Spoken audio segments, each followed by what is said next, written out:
So we are live at the moment, and I'm going to blame it on you. Yep, my fault. So what's Mr. Order been up to? Well, Mr. Order was a bit late because I don't know if anyone is subscribed to Suit Yourself, who is in Australia near you, actually, Karen, I believe. Suit Yourself is quite an outspoken guy. Nothing to do with spirit, really, but it is to do with religion. Suit Yourself has just put up a video about someone in my country. A 50-year-old man has been arrested and is looking at 20 months inside for stating his opinion on Facebook. To do with, and I know this is going to cause a lot of controversy, a lot of people know my views about Muslims. Now, obviously, there's a lot of terrorism that's happened. I can understand why he's a bit raw, but to be arrested by a hate crime sergeant, Peter Allen, and looking at 20 months inside for his own Facebook, well, we have no free speech no more. All right, fine, but it's got to work both ways. At the moment, there are extremist Muslims sitting on the side of our streets declaring this is a Muslim zone, this is a Sharia law zone, although that's not official, but to them it is. If you walk past with a beer in your hand and your lady's got a bit loose clothing, they will heckle you. I'll take that beer out your hand and throw it, and they'll have a go at the woman saying that she's not dressed properly, and get out, go away, do not come through here again, this is our zone, go away. The police do nothing about it. And I know they're like trying to sort of keep the peace or something, but it is absolutely disgusting to arrest someone for having their opinion. Well, yeah, thought police next, you know? I mean, just me talking this. So what I've been doing before coming on the stream, and why I'm late, is because I tried to, on Suit Yourself's video, gives you all the contact numbers to call the police and talk to them. Non-emergency, obviously. Half an hour I was on waiting, and they never answered the phone. Keep talking. I can only just conclude one thing. Yeah, no, I should carry on. That's why I keep talking. I can only conclude one thing. But Suit Yourself's video, everyone's ringing a number, although we ask people to tweet. I don't do Twitter, obviously, or fake book it. Or they're fucking useless. I mean, half an hour. Imagine if I was ringing up for an inquiry. I mean, this is about, like, if you have any lost property, or someone stole my shrub last night. Woo! You can imagine the sort of people who ring up. But over half an hour, I didn't get through in the end. I've done a video, half-hour video in response, which I'll be putting it up once this phone actually plays ball, because it's not playing ball. It's being really fucking awkward. But so yeah. Oh, and I've more bad news comes in the form of this live stream. I've only got an hour or so because it's sports day today, and I'm probably gonna have to run as a parent with my daughter like a complete gibbon and beat the other parents. How fit am I? Well, if I beat them as a smoker, I'd be doing all right, wouldn't I? But we'll see. Natalie won't be able to run, that's for sure. She can't run because her legs are spooned and spanned. She's actually very lucky to walk.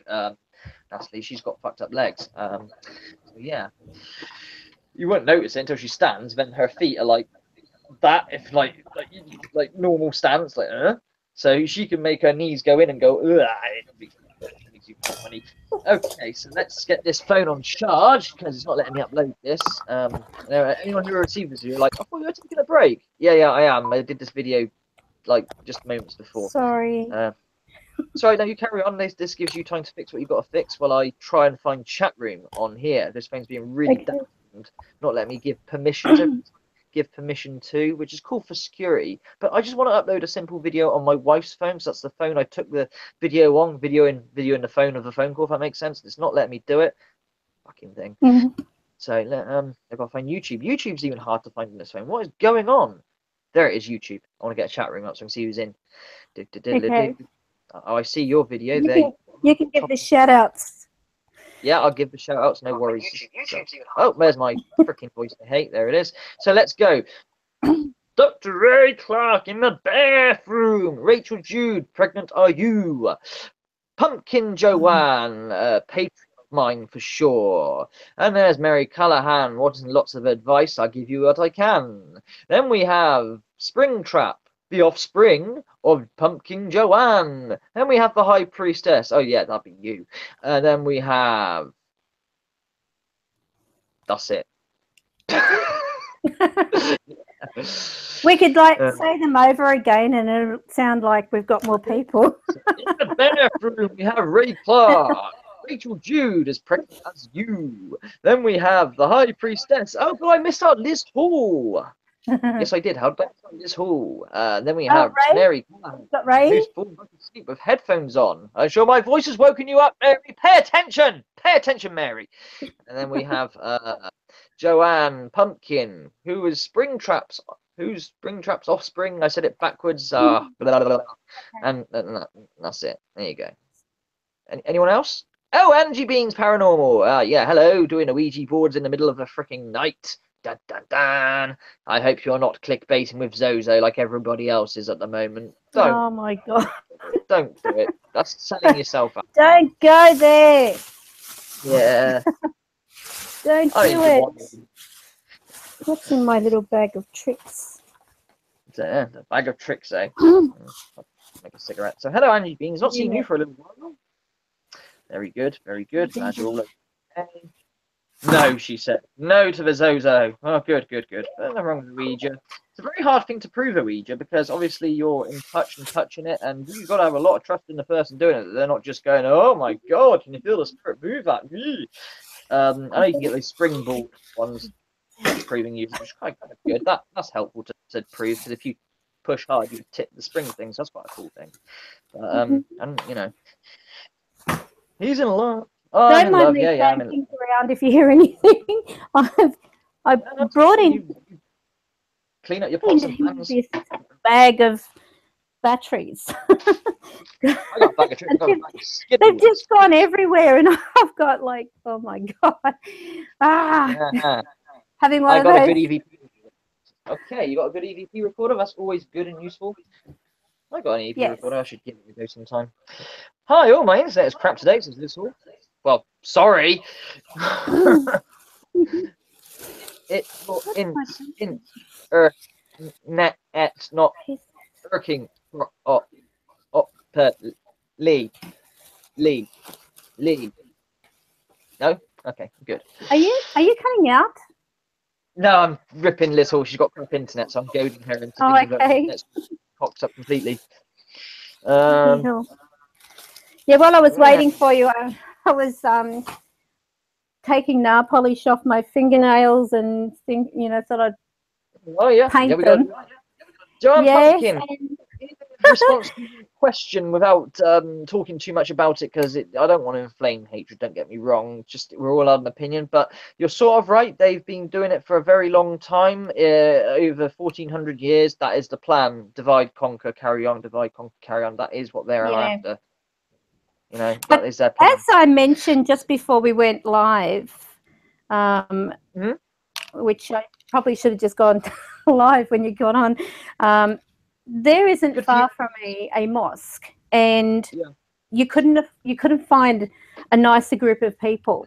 Yeah, and this is why it's so hard to absorb the going-ons in the world with all the the terrorism and stuff like that. When you've got people that are just incredibly lovely, they even go to the point of watching your vehicles for you while there's other people in the street because they have to park. They're very courteous. If you go out and say, look, can you move your car? No problem. They'll park around the corner, There's no... They've adapted. Nothing, and even with... This is what Suit Yourself gets cross about. You come to your country, you need to abide by your rules, not Sharia law. Now, I will always give credit to the Muslims. I've done a lot of research and reading on this, not to be just a crazy Islamophobe, okay? But the fact of the matter is, the extremists are doing it properly. That's the scary thing. So the ones that are not they're being peaceful, fair play. They're taking the good bits and they're leaving out the bad bits. But if you really want to do it properly, you need to get rid of those infidels, which is you, me, and everyone else in this room, and it's frightening, but the extremist way is the correct way. But peaceful they'll even attack their own. They wouldn't think twice about attacking their own if they were to go against what they said was right. The problem is they put Muhammad in front of Allah, these people. They love Muhammad. Muhammad was a horrible, horrible, nasty piece of work. I'm not going to go into the things he done. I mean, if you ask a Christian about Jesus, they don't get all embarrassed and clam up. You can ask any Christian about anything about Jesus. Ask a Muslim anything about Muhammad, and they'll not really allowed to talk to it. You're not allowed to draw a cartoon of him, for God's sakes. But Allah should come first. God, okay? But no, they put Muhammad first, and his ways, the illiterate, paedophile, nasty, dangerous. Anyway, that's enough said about being beheaded otherwise. But Hey, moving on. It is out of my system now. Let's move on.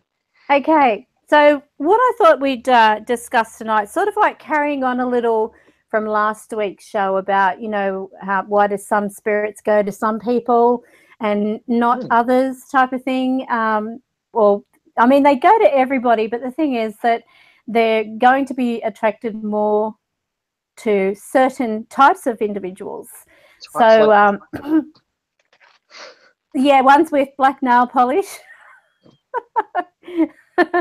But overall, basically with what Spirit has told me, well, when I say Spirit, I'm referring to my guide, Sawella.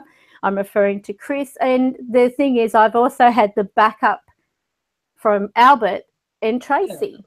So because of the advantage that I have of having resident spirits and also that link with my guide since Nay High, it has been a great tool for me. I mean, even when I do my reviews, as you've probably seen, my reviews, I never have trouble with spirit communicating through them, because I will only do them when I have my resident spirits around, or ones that are willing to help me do a review. If there weren't anyone there, I'm not going to worry about doing a review, because I know I'd be just getting garbage come through. Or was it a demon over again? No, and honestly, I don't know whether you saw the latest video of the number two. Oh, number two. Oh God, they've had number one. Now they're doing a number two, and it really, it is just, it's driving me nuts with all this bloody self-promotion crap. It's it's just, you know, this is this, you know, like it's 100% real communication. I'm hearing, look, when they went to be edgy. He said, "Oh, Spirit wants to dissect my penis or something." I'm like, I know. I mean, how disgusting! People are doing the whole Zozo thing. I'm getting demon over and over and over again in a session, like a record, I think, to hearing that word over and over. I gotta be edgy. Yeah, I got it. Rape porn as well. A little joke. Yeah, someone wants to dissect my penis. Oh yes. I wonder why. Yeah, but he's going on about everything that comes through. It's being led. Like there was one reference, and all they said was yes. Question. Anything. And you think that with all his editing, he would have edited that out or fit it with something, you know, but no, you know. He's got bored of doing that now. He doesn't jump cut so much anymore. He just lets it play and goes, everything, Spirit, everything, just plays along with it. And everyone's sucking up. Every single word that comes out of that box is Spirit. Yeah, it's not all Spirit. This is what people need to understand, is listening to the actual intelligent conversation. If you look at that Steve Holte one that I recently did, now there was at the end of it, I'm thinking, okay, what do you rate it? And then it was like, okay, as usual, you know, because I said, okay, I'm going to go now, and it was like, oh, as usual. And I said, what do you mean, like? And they said, we want to talk. I said, so you want to have more of a conversation instead of just, you know, doing a. And it was like, and then they were actually communicating and you could tell that there was an intelligent communication, because it was the same voice that was coming through, and the voice, even with my horrible for those that are coming through, it is the same constant voice, and if that was a radio station, it's a consistent. It's a same voice. You know, we're trying to be menacing a lot. It's still intelligent, which is what I want to capture. And the other thing that people have got to understand, saying to the new people to Earth who don't really understand, he's playing sound samples at you, is what he's doing. That's what he's really doing, sound samples. You know. And he's in control of those sound samples. Don't get me wrong. So you will get puff said over and over again to the 100th time, you know. What's this? I'm here. Whispers from Heaven says, I'm on here to cheer up, so poorly and stressed, might be losing my home. Oh my God. I'm not good. Why? Well, why? my moral support. I feel I'm not homeless, but you're a vulnerable person. So if you are going to lose your home, get you down the council and say, I'm not moving in. I'm living in here until I get a home or something. Yeah. Yeah. Jeez. You've got to make a noise. You can't just sit back and Get in your car, a scooter car, which she reviewed. Very nice, not a good review. Drive down there really slow, and then park it there in the way and say, lose my home. You know, I'm vulnerable because you are. Let's not be about the bush. And I'm not moving until you sort a roof. Otherwise, this is my roof. If you leave it, they won't care. They'll probably off. You're okay because you're a woman and you're vulnerable. If you're my age, a white single male, you don't give a fuck. But you have got woman and you're vulnerable on your side, all right? So I do feel for you. Be all right. Be all right, don't worry. Yes and no. Yes and no, because there are some people who are just complete assholes, you know, and they don't care whether it's a child fronting them and begging them, you know, to keep their home. You'll always get a job worse. Sorry, speaking a mouthful, but jobs work. That's what you've got there. Fight them. Got it. You've got to make a noise. Even like go to the press. You know, make a noise. Tell them why you're being victimized, if there is victimization behind it. Because if you're even like renting, as an example, and you're behind, you can always make an agreement. You can always, by law, have the right to make an agreement in payments and so on.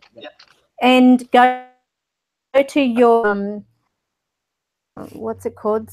Is it Centrelink thing? Do they have like a Centrelink or a welfare? It's actually called the council. Is there a welfare place or something? See, ours is called Centrelink. Yeah, welfare is separate. I can talk my mouthful, sorry. But welfare is separate. Because it's housing, be council. You'll go to a council office. Right. But I just thought, as far as, you know, finances, if it's a financial thing, because I actually feel it's an authoritative thing behind it, obviously. So, I mean, there's no brainer. But there's springtrap knowledge. You've got a teenager here. A teenager doing some good advice. Go to Citizens Advice. Yeah, they'll tell you what's what. But it's the council you want to go to and say blah blah blah. Yep. Where we at? They've been private renting here, and the council have helped us catch up with the rent. They're still evicting us. Housing Solutions and Shelter is good to help.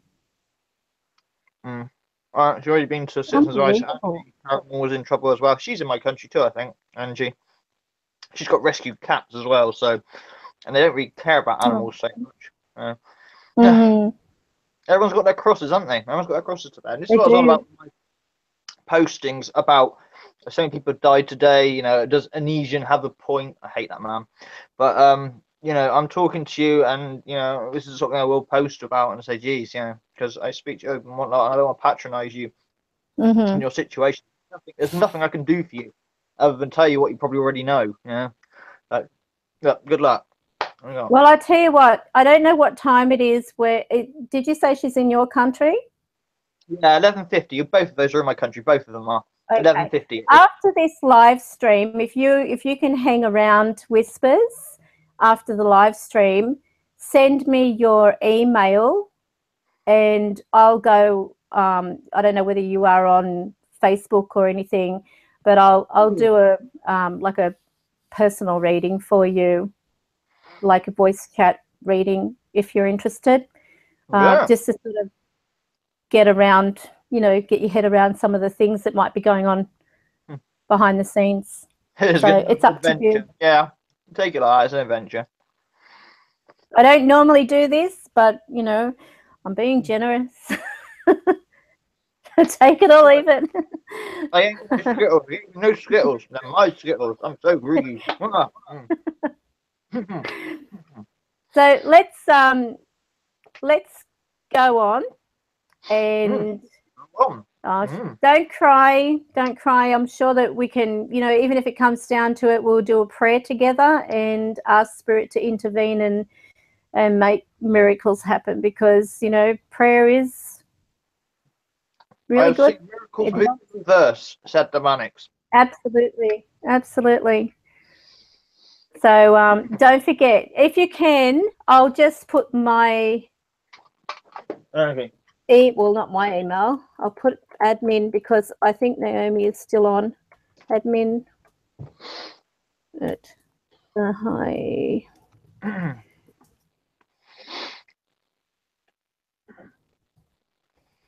Right, so there is the email. So if you copy that and then send an email to Naomi. If it's not Naomi, it'll probably be Carla, or what's that new one? I'm hopeless with names. So I've got another one and I can't think of a name. I'm sorry if you're watching. I just can't remember your name. And I don't think it's a hard name. I think it's isn't it awful? Yeah. Some boss I am. Well, you know who you are. And as long as the pays go in properly. Okay, so let's go and try and cheer up this stream, talking about what we are here for, and that is spirit. And obviously we want to know, as a follow-on from last week, I thought you'd want to know, not, you know, you all want to know, but if you're interested, it is to do with what draws them closer. So if the person who put the thumbs down already can, you know, POQ, obviously you're not interested in what the topic is about or anything we've got to say. So, you know, go take a jump. They don't really don't. If you don't have. Oh, look, it's, you know, it really makes me sick that people can waste their time jumping on and just hitting unlike within, you know, seriously, a minute, even before live streams start. I've seen it. Every channel, every paranormal channel I know of gets one single thumb down. They go through everybody's. It is one person, and they make it's an accomplishment actually. But one single thumb down, every person. They're very dedicated. They are extremely dedicated. But what they don't understand is that even though you are putting a thumbs down, it's still going through and being noticed as, you know, people. Oh, we've got 2 now. So yes, you're a real. Yeah. He's got a buddy. He's got a friend. God. Or he signed into a different account. What's that word? Oh, well, that one. Literally. That way around for years. All right, so there's probably a few. You know what? I think it's probably one person, and they've got their mobile phone, they've got their iPad or their laptop and stuff like that. But I see the UK is behind it, so they are definitely in the UK and also over in America there. So have some more entertainment. Yeah. He's far more entertaining than us. Seriously, go see her. Yeah, it's the same ones all the time, without a shadow of doubt. And they're not subscribed, but they do watch. It's like they know that every week we're on, and they do go and they watch, you know. So, they've taken their unlike off and put it over onto the like. Well, that's really generous of you. You know, don't let me stop you. If you're an arsehole to begin with, you know, that's how you play. But anyway, let's go back. I'm really coming out of my shell because of you, Order. Yeah, I've gone from hiding behind the camera to getting in front of the camera. God help me, and and now I'm starting to swear. That's good. You see, all those years ago, I used to watch you doing the taxis and e.v.p, Mortis, and Huff when he used to be legit. You know, you used to not ever show yourself at all. No. I don't see the point. I mean, with me personally, I don't see the point in if I've got a topic that I'm not so much promoting, but trying to educate is what my goal of my channel is, because only when I've got activity or when I've got, you know, that interaction, I'll put something up. And it's also time consuming as well. I mean, there are times I don't have the time to do anything, and I feel like I'm letting people down because of that. But then again, I'd rather have, you know, the content to provide, and if people look forward to that, then great. You know, I would love to be able to do vlogs every day, or, you know, a few times a week.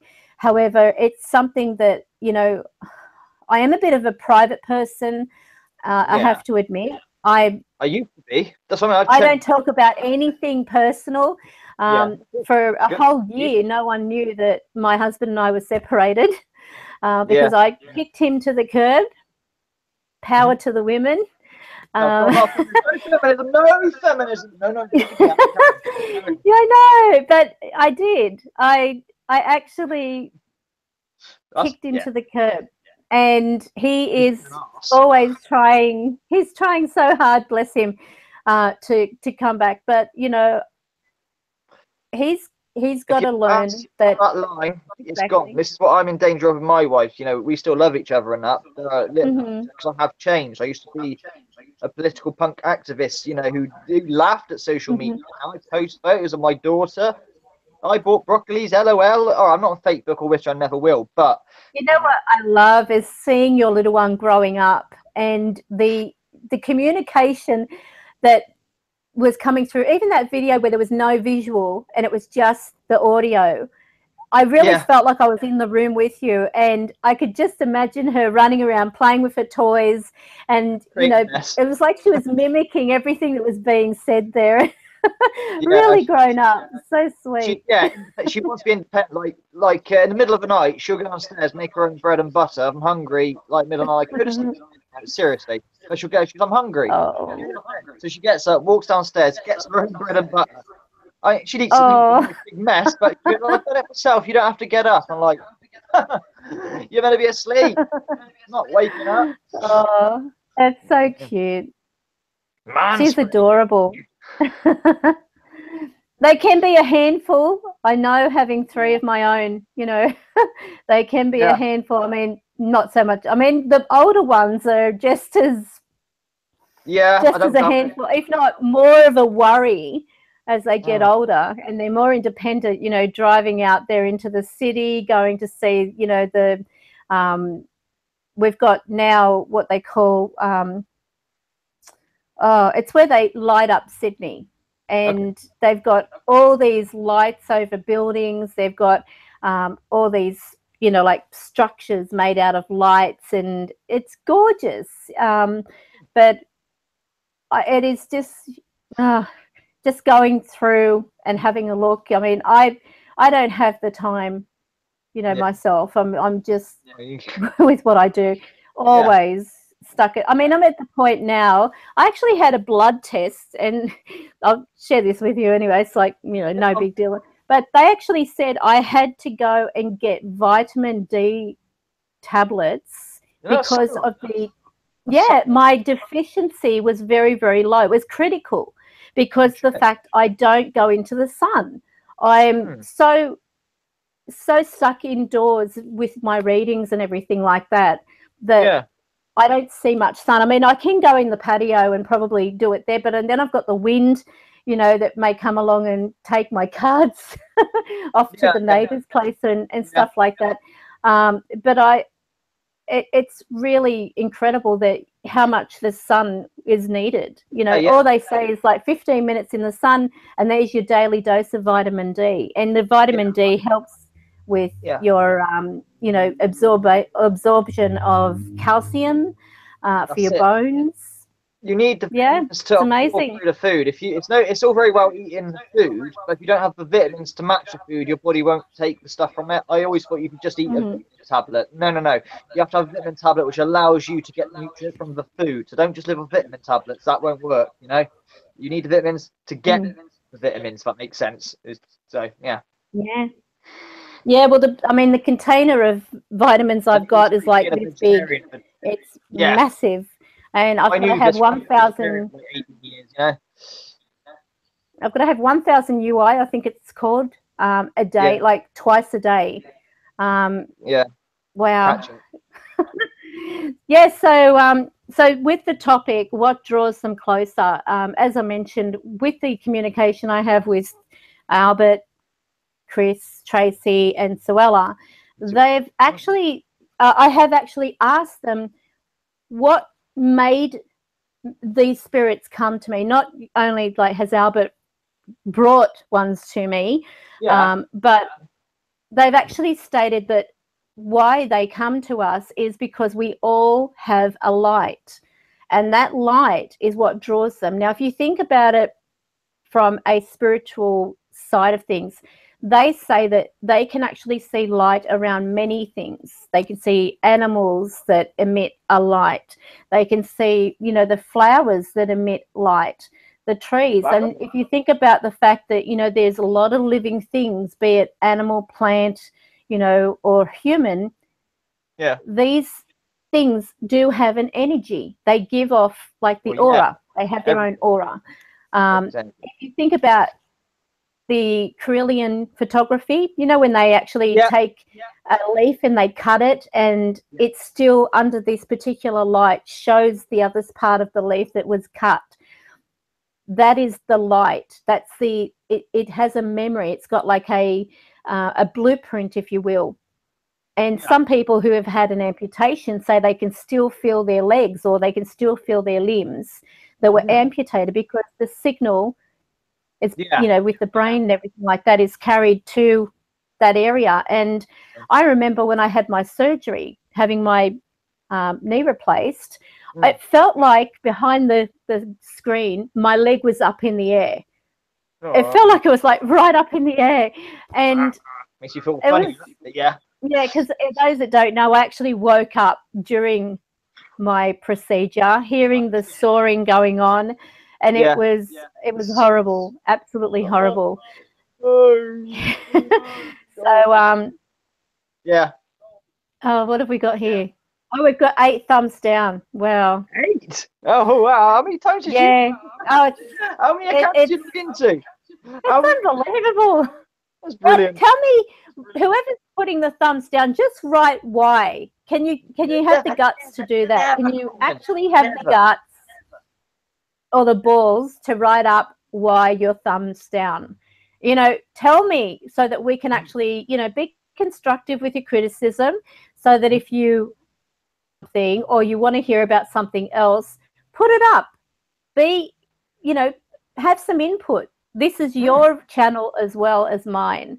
And if something isn't pleasing you, if something isn't, you know, a topic you want to hear, then why bother putting a thumbs down? Just go. But I mean, seriously, it's not proving you to be anything but an asshole for putting a thumbs down on something that, you know, is interactive and you can actually voice an opinion. So don't feel like you don't have an opportunity to say something. The live chat's going, go for it, you know. But we don't censor our comments either. Unlike you know, if it's to do with Mr. Huff, he censors his comments rotten, but we don't. We don't put, like, keep them up. So, go for it. If you want to write something, or if you want to say, I mean, instead of like putting up, like last week, there were some, you know, real cretins that came out of the, put it that way, and all they could do were put, like, you know, emoticons that had their fingers sticking up, but there was absolutely no contribution as far as intelligent goes to say what they wanted to say, instead of like having the thing up. And then they said it was to do with, they couldn't speak English. Wow. So what? I don't speak German. I don't speak Asian or you know, Indonesian or Korean or anything like that. I would love to be multi-talented in that way, but I'm not, you know. But I'm not being rude towards you. I had no reason to be, I don't think. But, you know, you're obviously proving that you don't have the guts to stand behind your thumbs down and state why. So if you can do that, I would probably respect you more. Soccer counts, because no, nothing. That's all you got. What do you do? So, there are actually 8 thumbs down. So Whispers from Heaven said, I see 0 thumbs down and 6 thumbs up. There's 13 thumbs up and 8 thumbs down. I'll have to cut the channels down. It's too much. I know. Oh, my word's going to come to an end. What do I do? Hang on, let me stab myself with my phone. That's it. I'm taking off the ratings and I'm turning off the comments. That's what I'm doing. Turning off the ratings and the comments. No more. I'm not going to do that.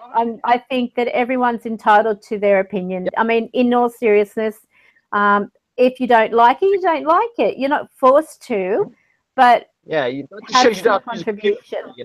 And change a channel. You don't have to do that. So what? Yeah, have some contribution. Say what it is, and then earn the respect. Otherwise, you're just looking like a real jerk. I bet my lighter they will not put something in, and if they do put something in, it'll be nonsensical. It'll be nothing of anything. Oh, it'd be amazing. It would. Prove me wrong. Yeah, so going back to that, we all have a light, and that light is what draws them to us. And what I actually found interesting from when Chris made a comment is that I said to him, well, okay, what does my light look like? I mean, I can't see it. And he described it as being really, really bright with blue tinges. It's like the blue. And it sounds very descriptive, really bright. I hope you speak a bit more than that. Okay, carry on. Yeah, so it was like he described it with blue tinges, pink through it, gold flecks, that type of thing. And I said, are you having me on? I mean, because I don't know when to take him serious. Yeah. And he said, no, that is how your light looks. And I said, it's not my aura, is it? And he said, no, they're 2 separate things. Okay. So I was under the impression maybe that light is the aura.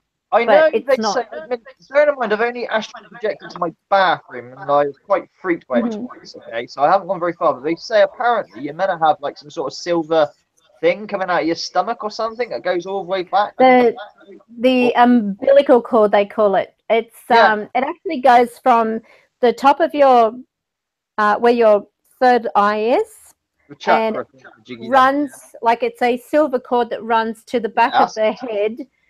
Yeah. Of the actual, well, this is what they say. Yeah. I have never seen that. In all honesty, okay. I've never seen it. No, okay. I've astral projected. I went to the bathroom. I didn't see it, but I couldn't see bugger all. Anyway, the top, the roof is very dark. The floor is very dark. It's very dimly lit, and it's exactly the same. Things are up. It's a very weird. And it seemed wavy. Yeah. It was very strange, and the door behind me was shut. I don't remember it shutting, but I knew without even trying to open it, I couldn't open that door, and I got a bit worried, like, oh, shit, am I trapped here? Whatever. So, my wife woke me up. Did you by any chance notice how you were moving? No, I know. I just had my eyes were very heavy eyes, like a job to look up. That's what kind of cameras, like, It's very difficult to open my eyes. Like I said, the floor was so dim, it's almost black, and the roof is so dim, it's black. It's just the middle, sort of where your vision is, with your eyes down, you can see, and everything's like all out of proportion. Like the bathroom, everything's the same, but the bath is smaller and the toilet's bigger. I can't really describe it. It's a really weird world. But I've done it twice, and it is the same. So I assume I've astral projected to the bathroom. How far did I go? People go around the world. I got to the bathroom and I freaked out, What the hell? Your favourite place. Well, if when you were like having this astral projection, during it, were you physically conscious and aware you were out of your body?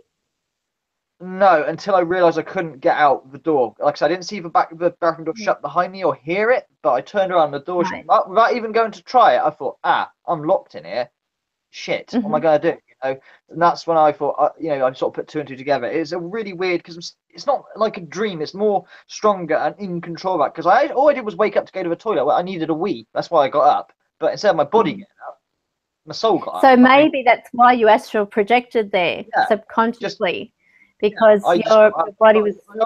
I get up too quick, but I left my body behind because my body was asleep. I thought, I really need a wee, I'll get up. That was the initial impression. I thought, God, my eyes are heavy. I must be absolutely so tired. And it's so dark. I didn't take note. It was only when I sort of like worked out what the hell's going on. Okay, everything's out of proportion. This is astral projecting, I think. I think I've actually walked out my body here and I can't get out of the door. I mean, can I walk through it? I don't know. I didn't try, but it did.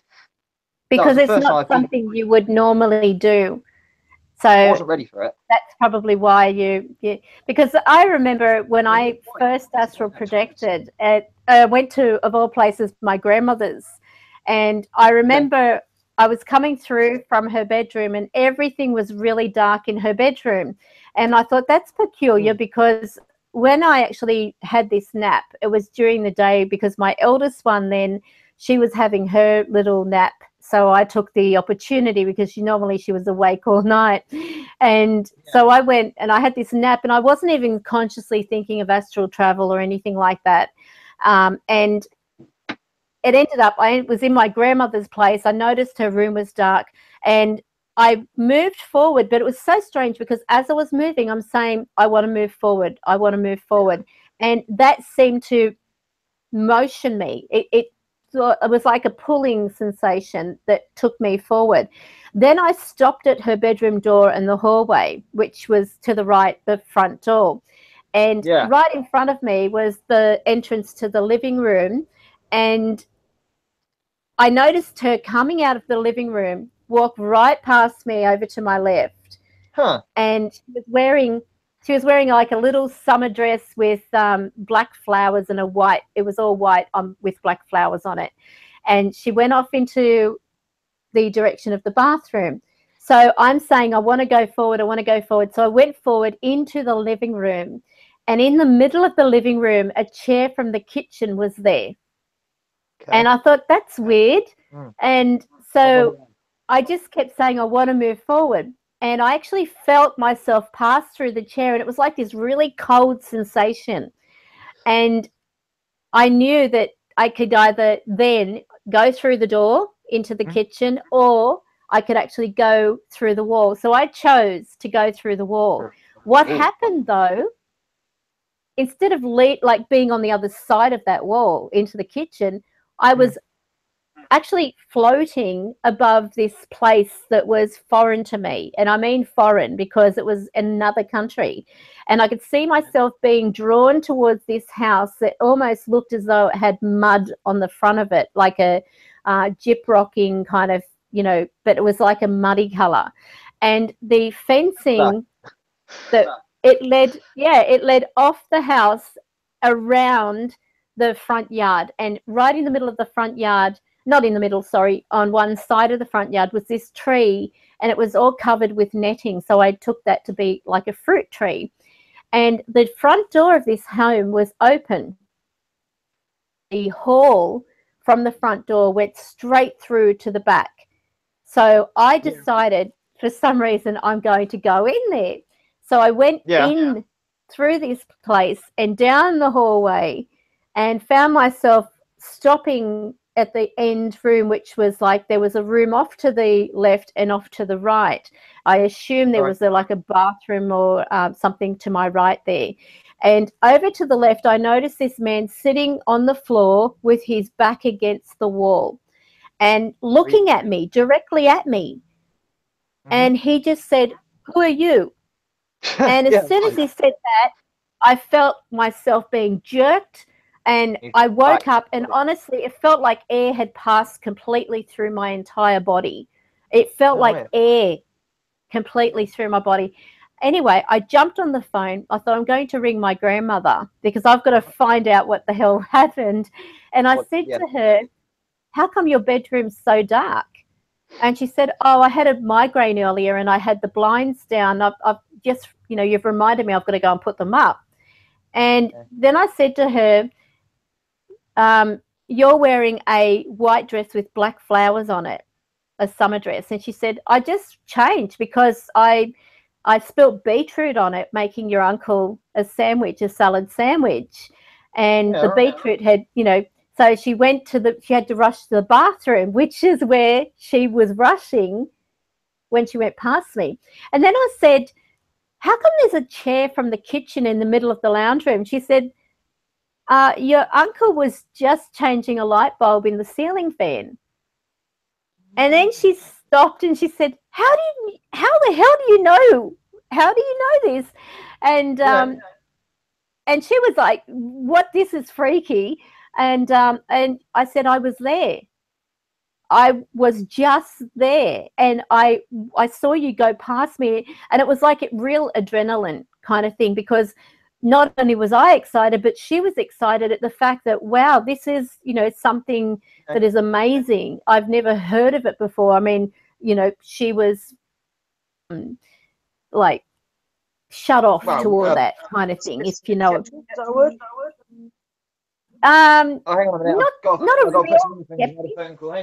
She was open to it, but she didn't want to know. This is silly. Let's put the headphones in. You're back to normal now. Right. Yeah, so stupid. Oh, what's this? Appydroid bought a website. Well done. I need to catch up with him. Yeah, he's got the mad scientist has made a 3-inch super version of the recorder that he gave me, but unfortunately didn't work. But we gave it a try. Mm-hmm. But you know, excellent. So I said, he's got a website now. So give us a video. Appydroid.co.uk. Okay, there we are. So remember that, appydroid.co.uk. He's actually written it. That's like someone writes smiley, whatever emoji gone. Brilliant. You know we're getting old, Appydroid, when you start writing dot or smiley. Yeah, I know. Can't you not write the actual website? Unless it's not allowing it on some things. Yeah. Spam on comments. Okay. Someone sent me a link on. This is comments, mine, not live. Yeah. Spam, and I have to find the comment later. Okay. All right. So so anyway, it was validated. I was at my grandmother's place, but I still couldn't work out where this foreign place was and what this house and this man had to do with anything. Was he in the wall? That's, you know, it's so funny. I'm thinking, what the hell? I'm in this other country that I don't even know about. I've never been outside of Australia, and here I am in this foreign country having a visit to this man who I don't even know, who actually acknowledged me. Years later, I met my husband, and I had this. I'll explain so those that are thinking, hang on, she's had a child, a husband after this. Well, I had a very, very abusive relationship with his father, who actually stabbed me, put me in hospital that many times I've lost count, and I still stood by him. I was one of these stupid women, but it was all by loyalty, that type of thing.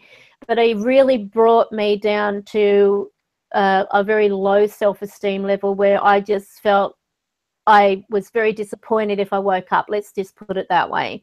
It got to the point I actually used to pray to die, because I didn't want to face another day with this guy. Anyway, and I couldn't turn to the police because his father happened to be a sergeant of the police, so he wasn't going to help me. Even if I walked in with my lip bleeding and a black eye out here, and, you know, nothing was done. So anyway, cut a long story short, with the help of a friend who, like a girlfriend I had run into, I started communicating with her. We would go and have coffee together. We were both mothers. And I said, I really can't deal with this anymore, because at that point he had broken a rib. And I couldn't go. He wouldn't let me go to the hospital because of the fact that it would all come back to him. And I said I could say that I fell or something. He said, no, you're not going, because you would probably open your mouth and tell them that I've done other things. And, you know, I'm so sorry, I won't do it again. I didn't realize how far I'd gone. And so I said, I can't deal with this anymore. I started to click, you know, that I'm going to end up dead at his hands if I don't do something. My wife So, had the same thing before me, a few years, and they're always so sorry. They shower oh you with yeah, gifts, but yeah, never do it again. one hit, it's all it takes. One hit, and Hmm. it's don't go there. If anyone is in that Absolutely. situation, So you've been I hit. was, yeah, I got to the point where, thanks to a girlfriend, she actually gave me the strength to throw things in the driveway, and it was raining, and she got bolts, like we actually had about 6 bolts up the front door to prevent him getting in. He went to his father, who sent the police around, but I stood my ground and I said, I'm not going to go through this anymore. And fortunately for me, the policemen that did come out were very sympathetic and understanding and said, good on you. Yeah. But they did ask me, did you ever hit him? Yeah. Did you ever hit him first? It does happen. Because it does happen. And men, I was exactly a victim of that. And I said, no, I had never hit him. He, if he wanted to go out, and like when I was pregnant, he wanted to go out to a nightclub, and he thought no one was going to dance unless he was there. He was very full of himself, and he was a pretty boy. He was a real good-looking guy, and so I got the brunt of it. I actually ended up with a butter knife through here. I've still got the scar there, but I'm not going to, show you. It's not important. But it was only because he wanted to go out. So I was in his way, this pregnant woman. I was scared because it was my first child. I didn't know whether I was going to go into labor because I was having, the Braxton Hicks, the false contractions. And I thought, I don't know what's going to happen if you're not here and I can't contact you, because back then there were no mobiles. And I didn't know where he was going to go, because all he'd say is, I'm going out. And he would disappear and probably not come back till the next day. So he was off with other women and stuff like that. So it was a real, those who think that I don't know what it's like to be an abused woman, I do understand. I've been there myself, but I survived. I'm one of the lucky ones. But I really do believe that the angels put in my path this connection with this old friend of mine from school, for her to give me that gumption to finally, put him out. People say to you, like, why won't you just leave? I don't understand. And they say something, because I love him. Well, I did. I thought, I did. Being a guy, I used to be with a pretty blonde woman, but she used to hit me. She keyed my car and did all sorts. And it was more embarrassing for a guy, because you almost like, well, men can't be beaten up. Look at me, for fuck's sake. Of course I can be beaten up, but and she did a lot. My wife, same thing on her end, from her guy, but she got out quite quick. He is very controlling. Like, if she went to get some milk and she was more than 5 minutes, who are you shagging? What bloke? I went through that. Like, what the hell? It got to the point I couldn't even go to the letterbox to get a letter out of the letterbox without being accused that I was inappropriately dressed. And I mean, he wasn't from another culture. He was actually an Australian, but I basically had to cover myself head from toe.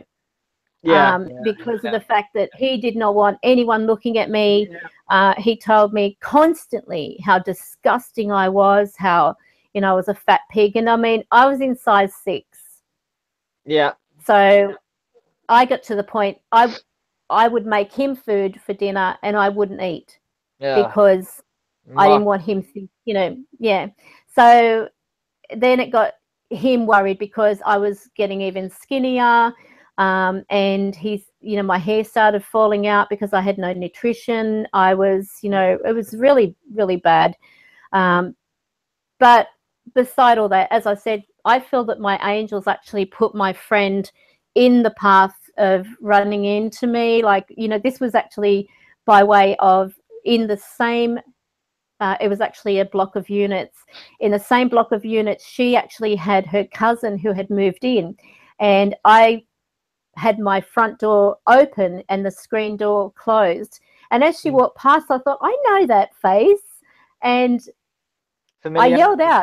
I yelled out, Jackie, and it ended up being her. And I said, come in, you know, where have you been? And she said, I was just helping my cousin move in. I went, you're kidding, what a small world. And, you know, it was, you know, I couldn't move too much. Like I said, do you want a coffee? Yeah. But as I got up, it was like, oh, and it was, you know, the pain from the broken rib. If anyone's had one, you'll know that you can't, you know, even breathing is painful. But I basically went in, I made her a coffee, we sat down, talked, and she said, you can't deal with this, you know. And she said, how did you hurt yourself? I said, I fell over. And she said, bullshit. As I walked into a lamppost, a bees attacked me, anything but what really happened. Oh, it's amazing, the stories you can invent, as in how you got an injury. It's I never got punched in the face by a woman. Don't be stupid. Women can't punch guys, you know. Look at her. It's not only embarrassing for a guy, it's embarrassing for a woman. You know, yeah, of course it is. It's like, you know, how are people going to look at me? That type of thing. So yeah, it was really, I got into a fight with strength. Guys, yeah. So she gave me the strength, and I really believe my angels put her in my path for that. And we've remained friends ever since, of course. We still communicate, but we're not like having coffees and, you know, afternoon teas and stuff. But you don't need that. But anyway. Yeah, that's good. Yep. So that relationship ended, and it took me 3 years before I even was interested in meeting anyone. I wasn't even looking. And I went out one night with my friend. You know, we had the lady next door, her cousin, who was actually babysitting for me, and I met my husband, and he was absolutely lovely. He was really lovely. The problem is, because he was of a Lebanese culture and Muslim, his family never accepted me, and the fact that I already had a child was even, you know. So I thought, once I finally get a really nice guy who I really do love, and I loved both of them. I'm not going to lie. I actually did love him because he had some good points, but he, you know, the first one was just, you know, couldn't stop hitting. And so anyway, with my second husband, that is how I met him, and we just, you know, it was like romance. It was beautiful. But the breakup was devastating. He even cried because he didn't want, you know, to deal with any more stress from his family. And I, you know, it was really bad. It was horrible. So it took me then, I would say, goodness, 12, 13 years before I even met anybody. And so, interesting. I mean, from that marriage, I had my middle daughter, and, you know, from the first one, for those that know, I lost a boy. That was because I was beaten so bad that I miscarried, but he had to be delivered as a deceased child. So I was about 6.5 months. And it was a really, really hard time in my life. But there you go. We're survivors, and my son, he still watches over my daughters, and I have put up videos of him communicating. And my daughter, my middle daughter, who she's not a seer, but she's a sensitive. She actually can feel changes around her, but she tries not to, you know, like, she's not one to want to be interested in learning more about it. She's like, well, what will be will be. And she actually gave me strict instructions. The boy's had lots of experiences, but he's got no interest in it, and almost like, if it happens, I didn't see it. No, you don't want to know. He even rescued, well, I told you about the story about, you know, but he doesn't really have any interest in it whatsoever, you know. You don't want to. He knows it. It's a different generation. Yeah, maybe. Yeah. He's 18 now, 19 nearly, but, you know. He don't even want a Okay, so car. what's this question from Laurie B? Karen, what have you learned from it? So learned from the abuse. I actually feel personally that if I hadn't gone through that, I would not have a better understanding and a compassion for or empathy for other women. I would not see it from another person's perspective. I mean, no one can, in my opinion, counselors out there, a person really can't counsel anybody unless they've genuinely gone through it themselves and survived. And I believe that, you know, I'm not a counselor in any means, but I am a person who can say, okay, I've been there. This is what I did to get out of it. And it, as I said, I do give credit to the fact that my friend was fortunately placed in my path in order to give me that.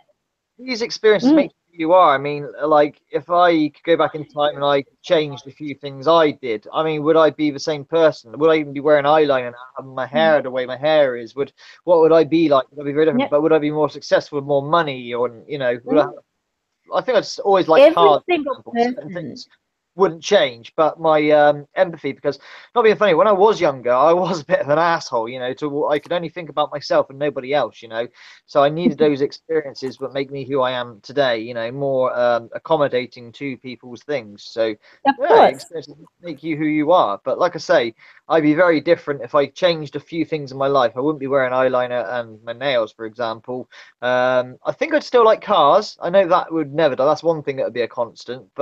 And obviously, if I never met my wife, I wouldn't know anything about the paranormal aspects unless I bumped somebody else. I didn't go looking for it. I certainly didn't believe in it. You know. That's it. That's it. And that's the thing with every single person, no matter where they come from, no matter what culture they are, no matter what upbringing they've had, whether they've had, you know, a perfect upbringing, there are lessons that you're going to learn in your lifetime, and they're going to be placed in your path. Now, sometimes they're going to be really difficult lessons, but I believe we all give ourselves, we all give ourselves a path that we basically, I'm sure we choose. I don't know for a fact, but I'm sure that we have some input into the type of life we're going to be walking into. As sad and sorry as it might be, you're going to have some reason for existing. I mean, you look at some of these terrible situations out there of, you know, dear little kids being, you know, killed by the hands of their parents and stuff like that. You think, how would they choose that type of path? Why would they choose that family?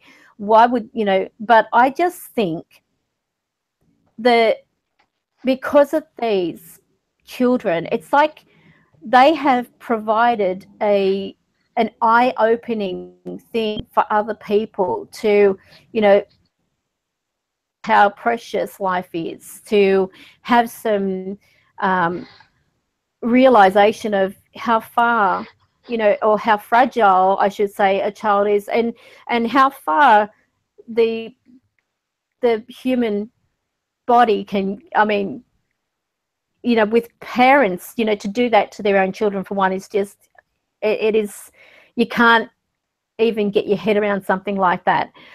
But these children, with children, with people in general who have suffered at the hands of some really heinous mongrels out there, those people have eyes to the real evil that exists in our world.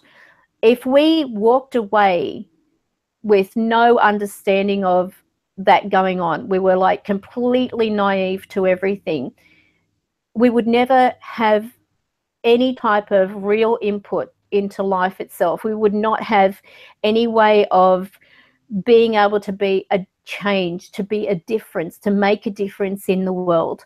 We have a reason for being here, no matter even if we are born as an accident, you know, the condom broke and suddenly here you are.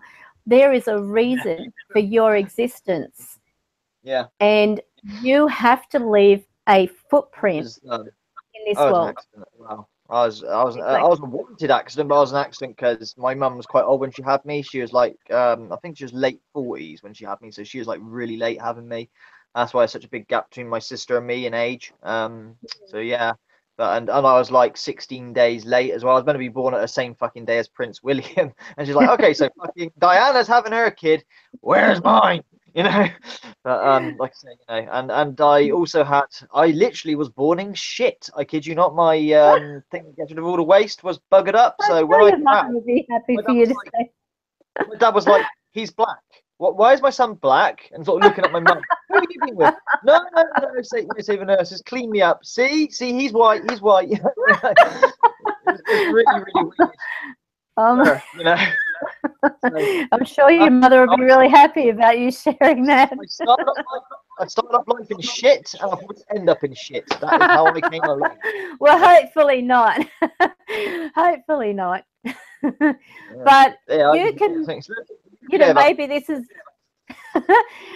Everyone's got a purpose, as I said. I mean, even look at those homeless people that you went and spoke to. Many people walk past them. They put their newspaper up high so they don't have to see them behind it. Yeah. There are people that are just so completely naive. I guarantee that these thumbs down people would be that type, that we, you know, just ignore the empathy out there. You know, like they would not even bother about these people. You know, they'd say, I'll give you a tip, get a job, you know, stuff like that, you know, being smart asses. Like, oh yeah, because that's what I haven't been doing for all my life, bar when I lost my job as a taxi driver. You know, no, I've never worked a day in my life. Fuck me, I pay taxes. I'm my asshole, so I'm entitled to the safety net as much as you are, buddy. You know, I love that one. Get a job, you bum. I do. Yeah. Paper round. It's not exciting, but I have a paper. You know what's funny? I get people saying to me, "Why don't you get a job?" I own a business. Paranormal. I deal in the paranormal. I deal in fucking you off. What can you do about it? Yeah. Oh, they're quick to judge. Phone call. Hang on a minute. You've gone quiet again because people keep ringing me. Okay. And it's not bloody Sussex police. I wish it was. Bloody arresting a man on opinion and throwing him in jail for 20 months because he has an opinion. My God, England's gone crazy.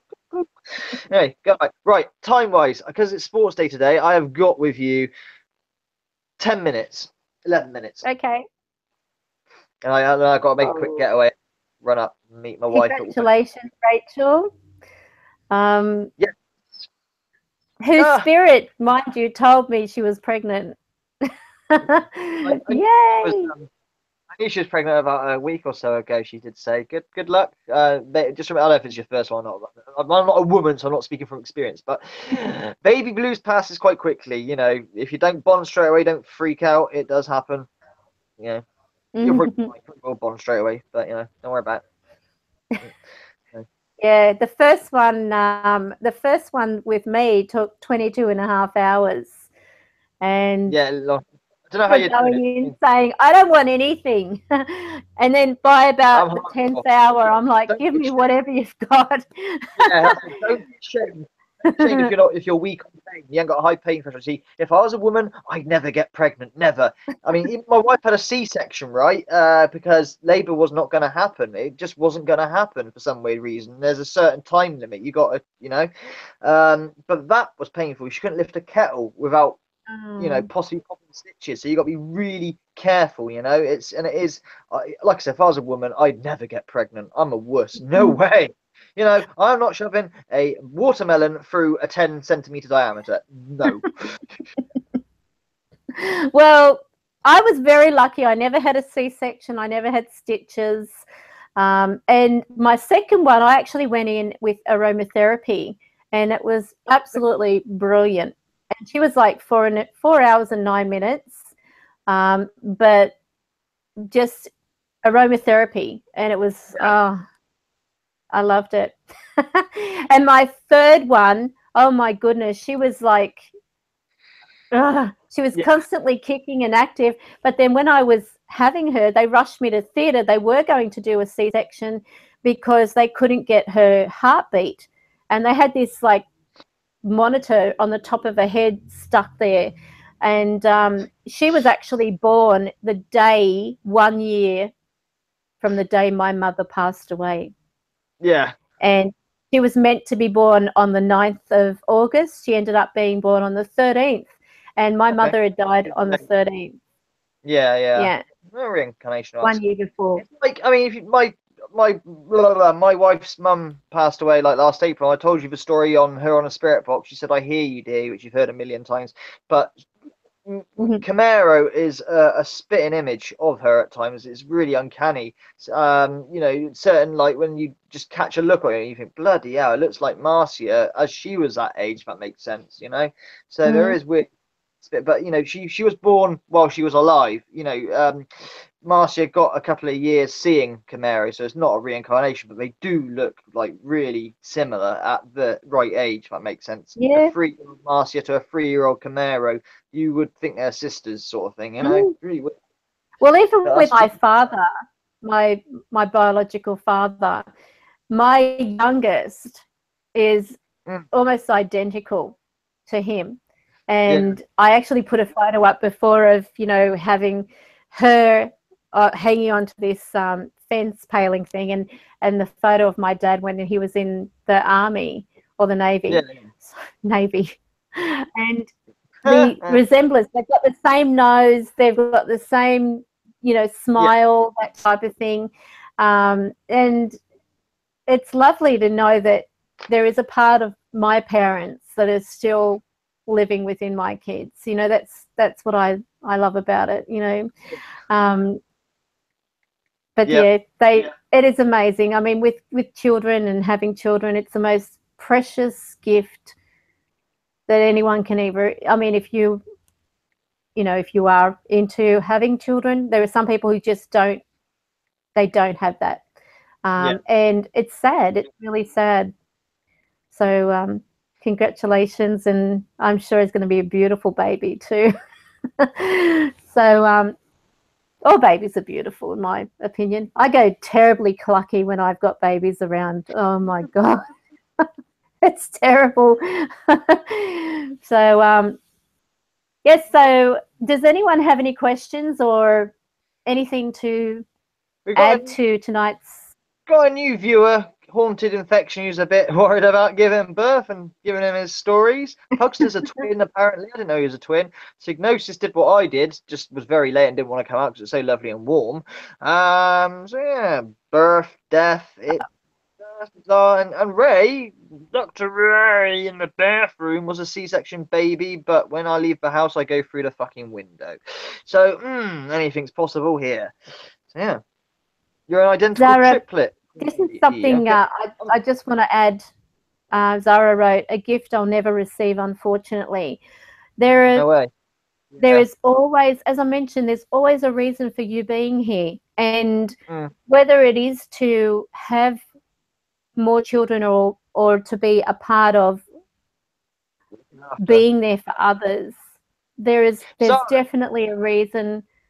You know, is that through fertility issues or, you know, dead cut fertility issues? Is that just you know, you got your you got the ginormous rabbit. Yeah, is that fertility issue or is that something else? Yeah, you don't have to say anything. But I don't. I mean, if she said unfortunately, I don't think it'd be, you know. Yeah, it sounds like a definite science thing, you know, in terms of fertility. Yeah, I mean, with us, we had fertility issues. 5 years we were trying for Camaro, and in the end, we eventually was allowed IVF. Eventually, and then that day she was early menopause. Yeah, really weird. Something really weird. Okay, free over. This is a thing. This is why Christine Chubbuck took her own life. You know, the woman who killed herself on the news. What we spoke about. Christine Chubbuck. She was 29 and she hadn't gone. Guys, she's still a virgin. And the doctor said her ovaries are going to fail very soon. She needs to have a kid within 1 year, and she can't even get a guy, which is really odd because she's a really pretty woman. You know, if I was 74, I would have taken her up, no problem, you know. But you know, the feeling of not being able to have a kid, she couldn't handle it, so she blew her brains out on the back of her ear, which is the best place if you ever going to do something stupid like that. do it there so you don't end up being a vegetable, or I shouldn't give you that advice, but that is the truth. And because she wasn't going to have a kid, and at 29 years old she was still a virgin, and it really hit her, and she had depression as well, obviously. But yeah, so on the news, in keeping with blood and guts, the story about Christine Chubbuck. But if anyone wants to know about Christine Chubbuck, Google Christine Chubbuck. There is no footage of her doing it, so don't worry, you're not going to see anything like Bud Dwyer, who you can see kill himself with a revolver. But it's an intensely sad story, Christine Chubbuck, about no kids and all the rest of it. So you're not alone. And like as High Priestess just said, like, yeah, for a reason. You got fur babies, yeah. I know you want a human rather than a fur baby in your nephews, but you might find you get a guy. See, you might not even be aware of the purpose. Yeah. And for all you know, Zara, if there was an early menopause, the last thing that you'd want is a child who is completely dependent on you for the rest of their life.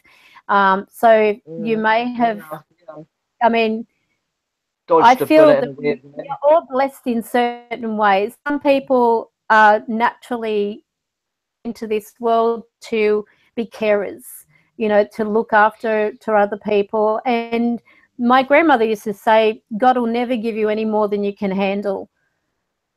And you think about all the stress and the problems that we face in our life and so on, and you realize I'm still here at the end of the day. So obviously I was only given enough that I can handle. Those people who do get to that point where they just do themselves in or neck themselves or anything like that, it's really sad that they didn't stop and think maybe there's something more. This experience, I mean, even with myself in that time, I could have, as I said, I used to pray that I would not wake up the next day, because I just knew there would be more to come. And the worst is when you've got a child who is there and you're knowing that child can hear what is going on, even though they're young, even though they're they haven't got the intelligence yet to figure it out, but they know that something is upset mum, or or daddy's upset. So that you just don't give up, because if I had, I wouldn't have the blessings I have today. I wouldn't have my other kids. You purposely serve, as they say. And I know about the whole bipolar thing as well, so that's a battle in its own right, which I think you seem to have got leveled down, Zara. I know, like, obviously you don't video yourself 24/7, but there's an interesting guy. I've got to go in a minute, by the way. There's an interesting guy who recorded himself from going from mania to depression and back up to mania in a space of like 8 minutes or whatever it was. And he's just talking about his symptoms, that's the word. There's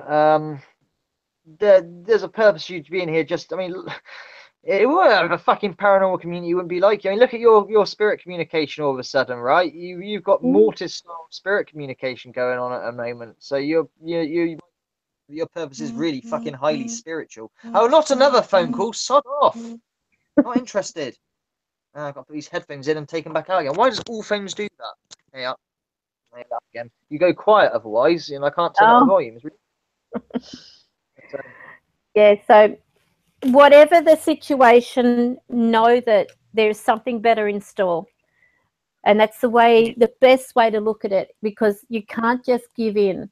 You can't just quit and think, well, that's it. I don't have this, and so my life isn't worth living, that type of thing. I mean, there would be nothing that I would have wanted back then more than to have a loving partner and someone who was just completely, there for me and there for my daughter and, our future children, especially with my son, because I lost him through the it was like a very swift kick in the stomach. And motherfucker. Because I happened to actually take I went down to the club that I actually found him at, basically by ringing around, and I was having the Braxton hits and everything then, and it was like Just an finding asshole. him and the embarrassment of, you know, he's got this woman who has a baby with her and she's pregnant, and yeah, You know, so I was, beautiful. yeah, ran towards me and just went in the gut, and I went down. Yeah, so it's not nice. Shit, it really makes me angry. Yeah. I got 3 minutes and then I got to chip off. 3 minutes. The countdown's on. Okay, so when do we? How's the weather been there? When do we think we're going to have some cemetery communication? Yesterday it was windy. Day before it was roastingly hot. Today there's a big fat cloud and it's about to rain. Next month it's gotta be. It's gotta be one of those Fridays next month, because when my data allowance comes in again, it's got to be. I am going to do it this year, that's for sure, through this summer. If we had it live stream 3 days earlier, it could have been done. But I need no wind as well. All you're going to hear is over the bloody microphone, you know, which is really irritating. So when you're trying to talk, it'll be focused on me with fucking wind, you know, because I haven't got a fluff thing, or they call them a pop mic, I think is the word for it. Oh, hello, full of wonder. Hello. Right, all to the new fertilists that are out there. So I've already interacted with, before I disappear. Obviously, you can carry on. You can actually make a pop filter. Yeah, like you can actually put. Yeah, all you do is you get some foam, and you like make it like a slit in the base of it, and then fit it over the actual unit. Okay. Oh, good to know. So yeah, 80s time. Hello. I shout everyone, but we've only just got here. Right, haunted infection. I've obviously got I've obviously had a little interaction with him. If you want to go to my channel and check out the bonfires playlist, I do spirit box sessions as well. Up to you to explore my channel. But if you're into that kind, I say into, it's not the right word, but you know, you're interested in tragedy, bonfires playlist. But it's not for, if anyone else out there, the bonfires playlist is very controversial. It's got people shooting themselves in suicidal positions. So do not watch it. You certainly have no kids anywhere near you when you are watching it. And it's about the mentality of getting there rather than the act itself. So as for you, haunted, where have you bloody gone? Infection. Haunted. That's the one, infection. What a lovely name. Full of hello, you're new too, I believe. I've not seen you before. So yeah, go for it. You love the bonfires, really. You can't watch it. Well, yeah, people do like it. It's very interesting. I add to it as well. I think I've got about 60 videos, a lot of documentaries on tragedies, and it's leaving a mark for those people that are gone, like Christine, you know, Chubb. They're not just left and disappeared. They're now consigned history. It's leaving a mark for them, and a little mark of respect. I mean, there's a channel I watch called, I can't remember what it's called now, Horrifying Nightmares or something, and he documents everything. Like a random guy who had AIDS, and he killed himself because he's in America and his health insurance let him down, you know. So disgusting. He protest on the freeway, you know. There's Dave Mirra, you know Dave Mirra, the famous BMXer. He killed himself through depression, it is believed, because he couldn't get back to that adrenaline-fueled kick, which is surprising because Dave Mirra is very successful BMXing, rally driving, and then one day he did what he did. That's what I can't understand, those people out there that say there's no such thing as depression. I mean, you've only got to look around to see just get over it.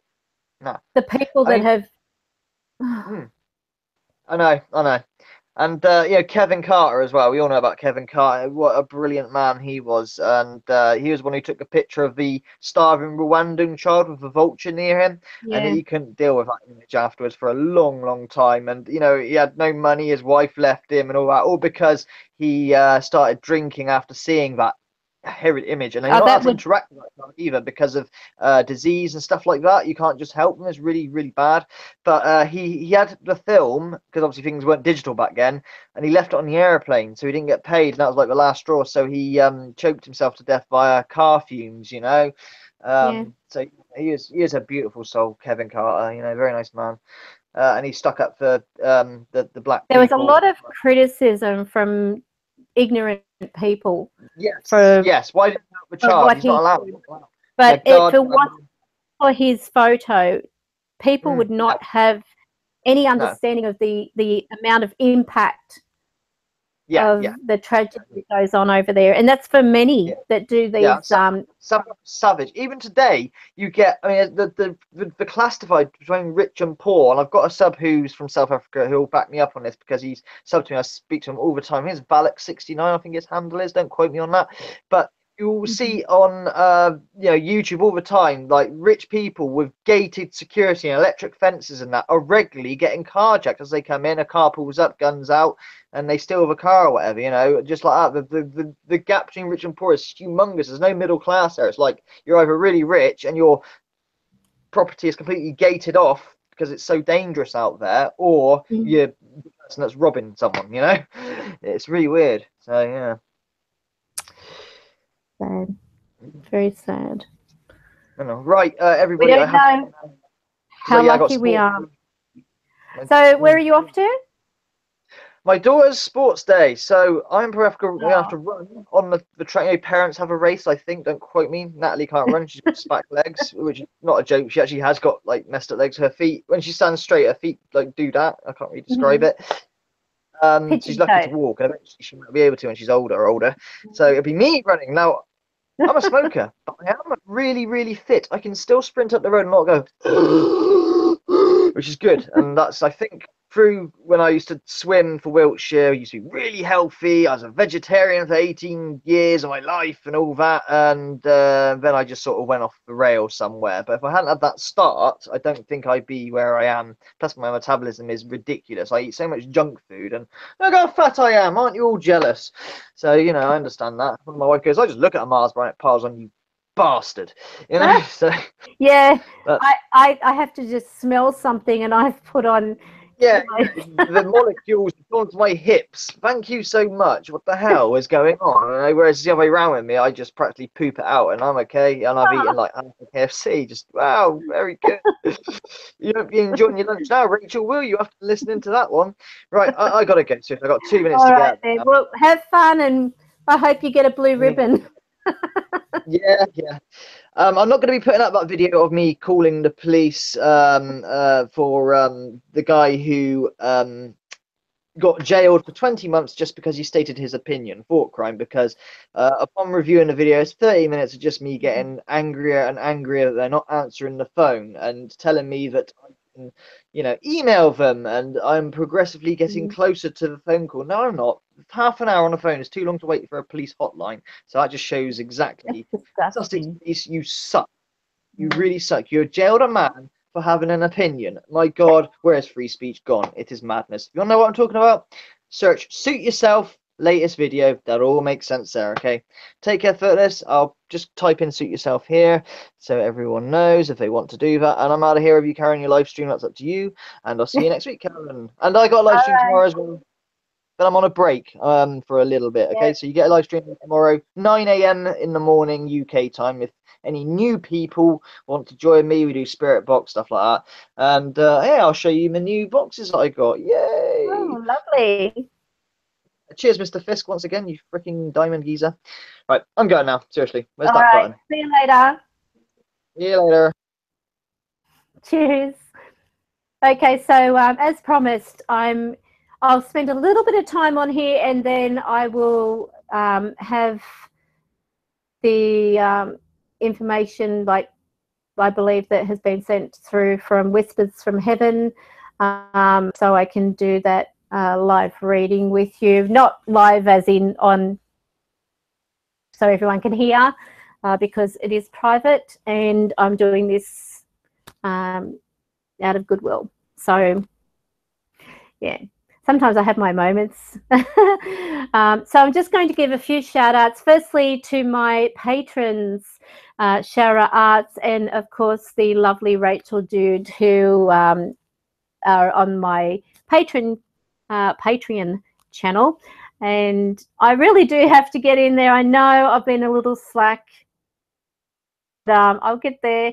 As I mentioned, every 50 patrons that do come along, and it's only like, if you want to sponsor me for like $3 a month, I'm going to put all the names of those, you know, people into a draw once I get 50, which might be a long way off for the moment.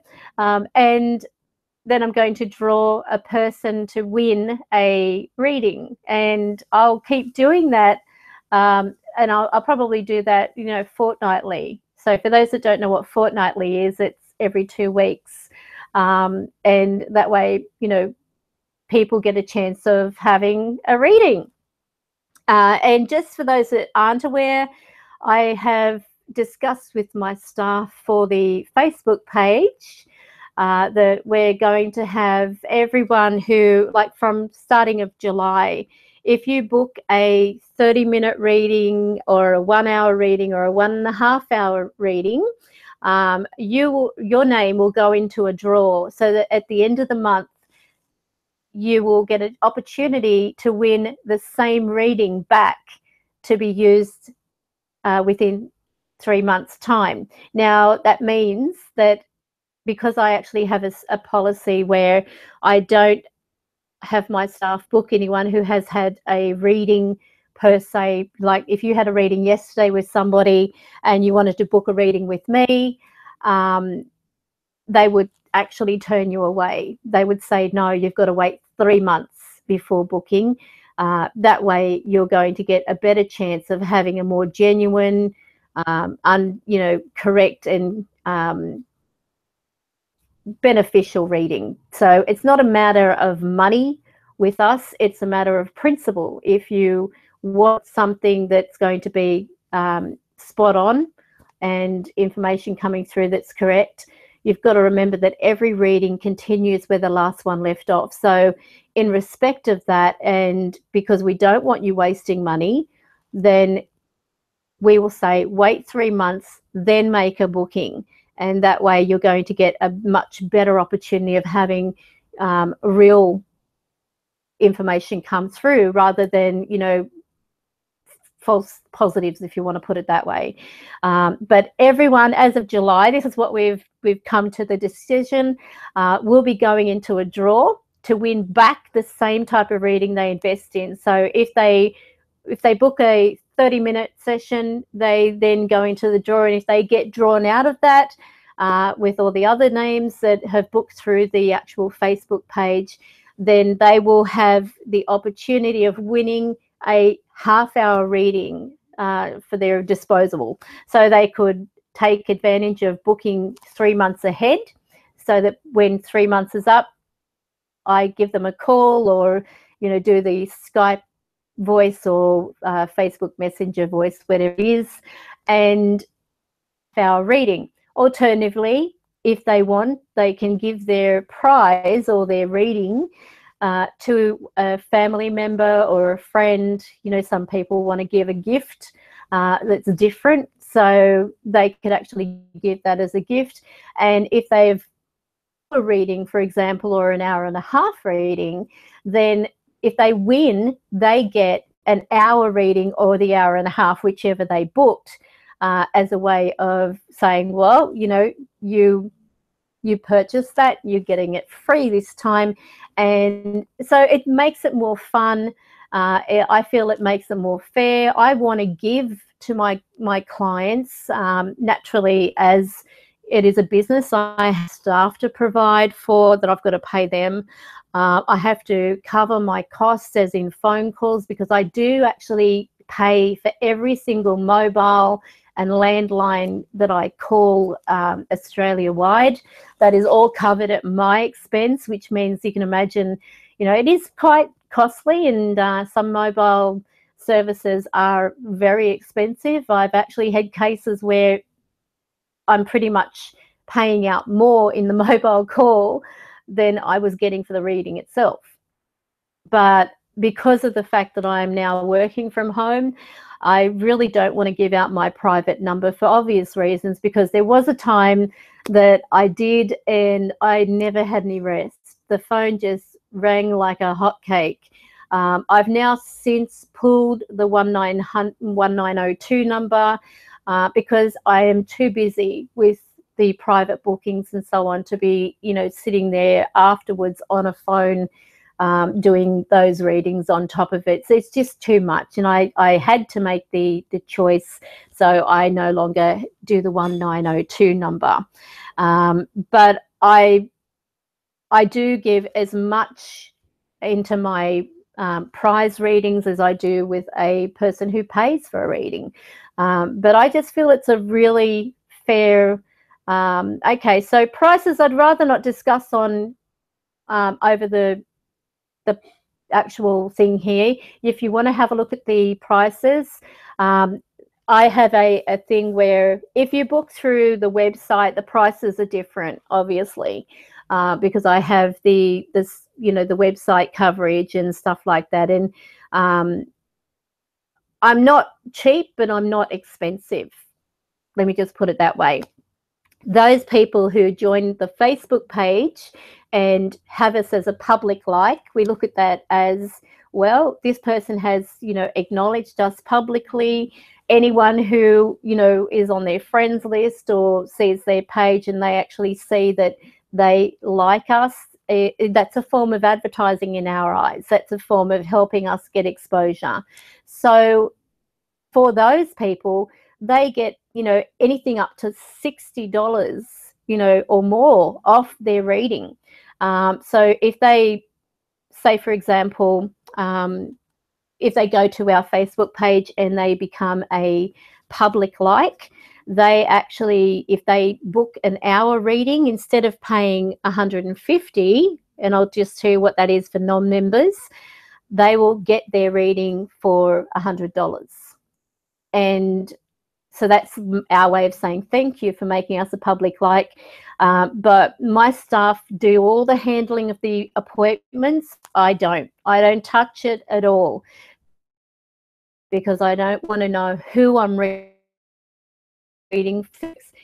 They get the bookings for that day, and then they send me an itinerary either that evening before they leave or the very next morning when they get into the office. And the itinerary has the time of the booking, and then about 5 minutes before the commencement of the actual reading, they then send me either the person's phone number or the link to the messenger chat or the link to the, what's it called, Skype chat. So I don't know where it's going to be coming from, whether I'm doing a phone session or a Skype or a messenger chat, until 5 minutes to the start of the reading. And then when I ring or contact the person, I don't know their name. I mean, obviously at 5 minutes to the commence of the reading, if they're doing it through, say, Facebook voice chat, I will see their name, which is a no-brainer. But prior to that, when I do get the itinerary, I begin writing all the information that floods to me through my pre-read. So I could be starting my pre-reads as early as 7 a.m. in the morning. And just to give you an idea, so I'll just show you if I can. Just my pages are a little bit questionizing all over the place, the writing. But see, I will write down things that I actually pick up on the person. So that's one. This is another one. So this is all a pre-read of information that I'm actually getting about the person before I even speak to them. Here's another one that I get, like, it all depends on what comes to me, and I note it down. Here's another one. So you can see, like, I'm writing these little bits here that I put on the side are bits of information that, really stand out to me. If I'm hearing a spirit's voice, I will circle it and I will write down what that voice says. Like the other day, I did a reading and I heard this person say Jonathan, John or Jonathan. I think they actually said both. And that was it, pointless. There was nothing I could go on from that but except the name. But I thought, okay, if there is a person that I'm going to be reading for at this time, because I will say, okay, Spirit, tell me about the person who I'm going to be reading for at 11 a.m. bang, bang, bang, bang, bang, bang, bang, all this information just one after another. And I'm writing down everything that I feel and everything that I am being told by spirit or, you know, seeing, because sometimes they will give me images. They will give me things that, you know, like I've had cases where I have seen abuse, but it's shown to me as though I'm back in that, if you know what I mean. I'm back in that role of being a, you know, a domestic violence case, if you want to put it that way. And all of a sudden it's like, oh my God, I'm picking up that this person is either going through it now, or this is what they've been through and it's still around them in some way. They haven't healed. And I will read, and many times I will do the pre-read, of course, and I read out what came through, and they're like, I'll say, did any of that make sense to you? Don't count that as the reading, but, you know, this is what I picked up in my pre-read for this time of the booking. And they're saying that is so spot on. You know, everything that you just said is like, you know me, but it's not me knowing them. It's what has been shown to me. And spirit work really quick. And that's why I will never do a typed reading, because the information is just too fast to be able to type it all down. And I'm not a really fast typist. Bit of a downfall in that area.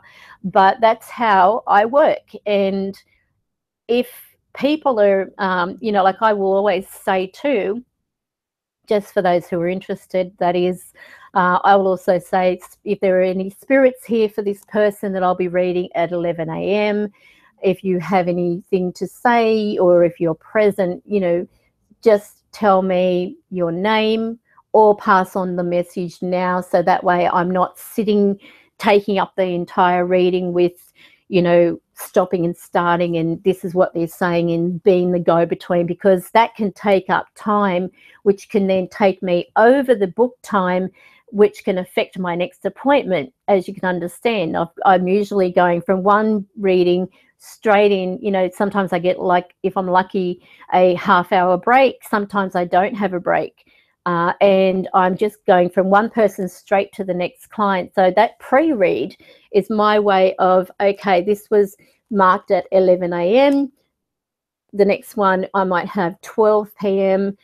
and then the next one might be 12:30 p.m. So from that, because I look at the itinerary, they're saying they're having only 30 minutes. I will confirm that with the person that I'm reading. So you have booked a 30-minute reading. That way they're aware that that's what they've paid for. That's all I can unfortunately give them, because I do have another client. However, there have been times, so you know, I haven't had any more clients after that person.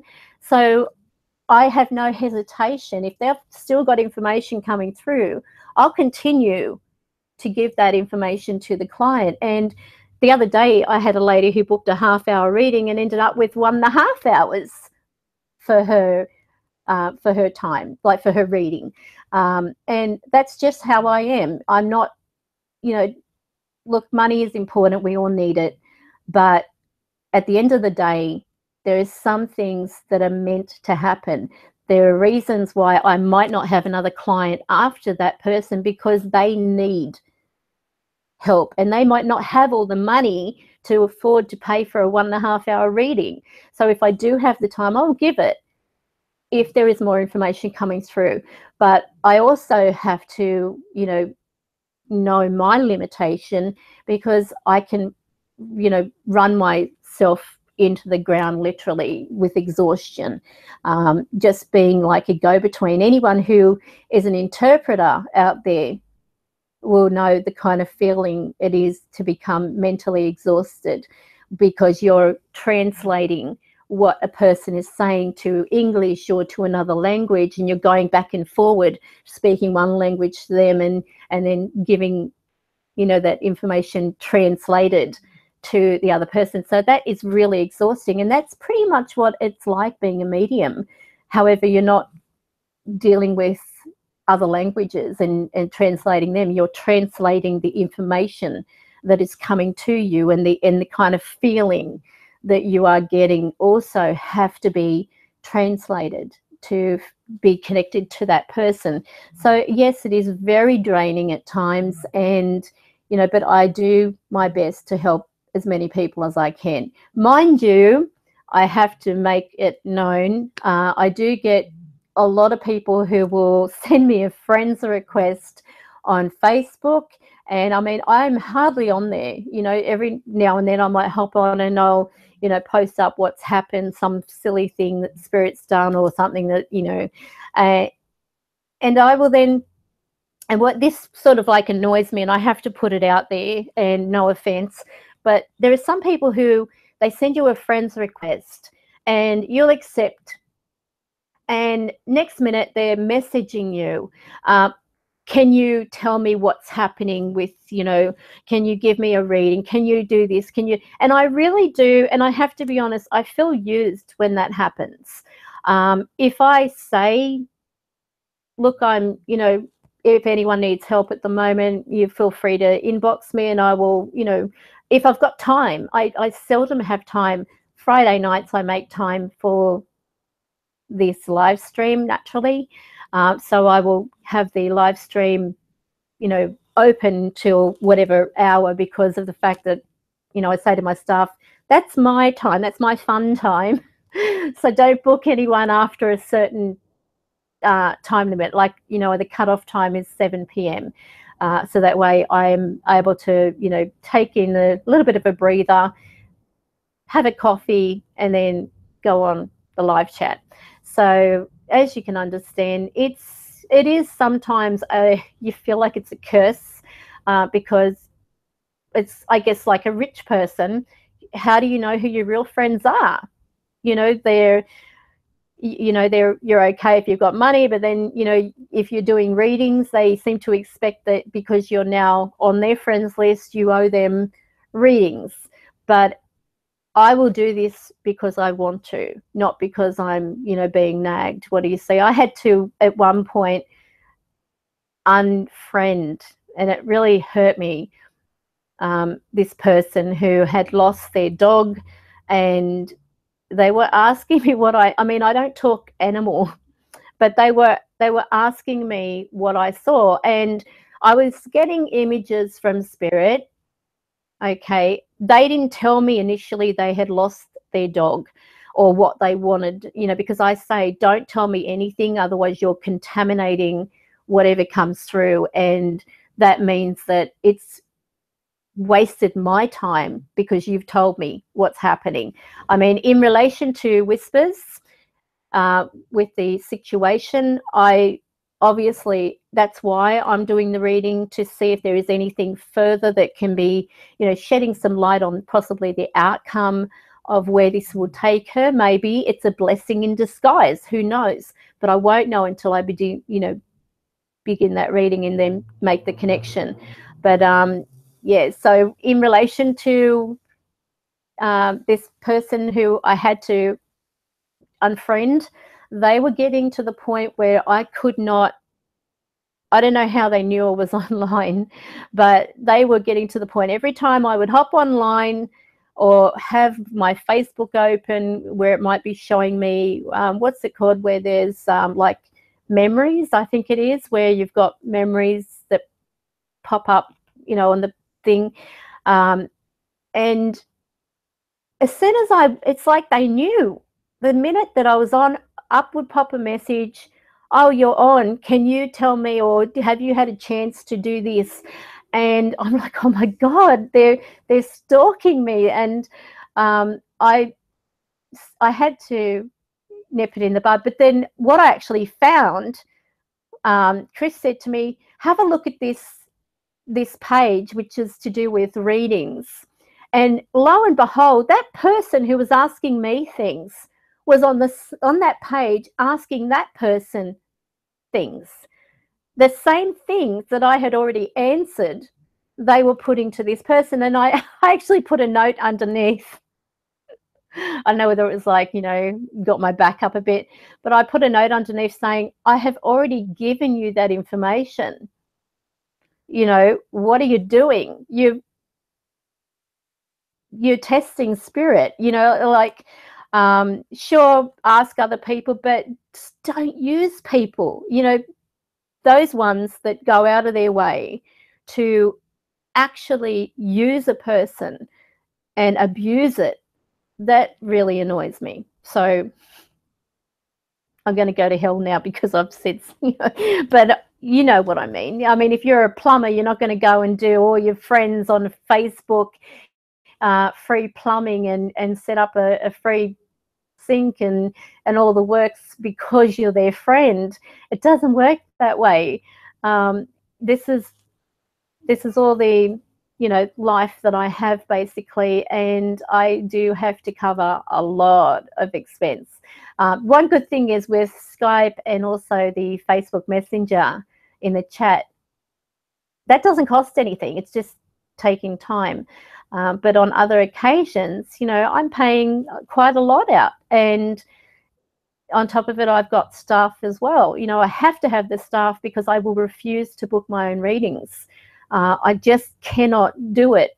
I could, but then I would be knowing about that person. And if they happen to be someone who has won a reading, for example, and this is even down to people who win readings, my staff will book the time, you know, for like they will book them in as they would a person who's paying for a reading. So I don't know whether the person at 11 a.m. is going to be the person who won a reading or someone who's paid for a reading, and that's how I like it. So it might be backward to a lot of people, but that's how I think reading should be done. You shouldn't know anything about the person you're going to read, right down to the sex. I don't want to know if they're male. I don't want to know if they're female. I don't know whether they're, you know, trying to reach Auntie Jackie or, you know, Grandma Joe or anything like that.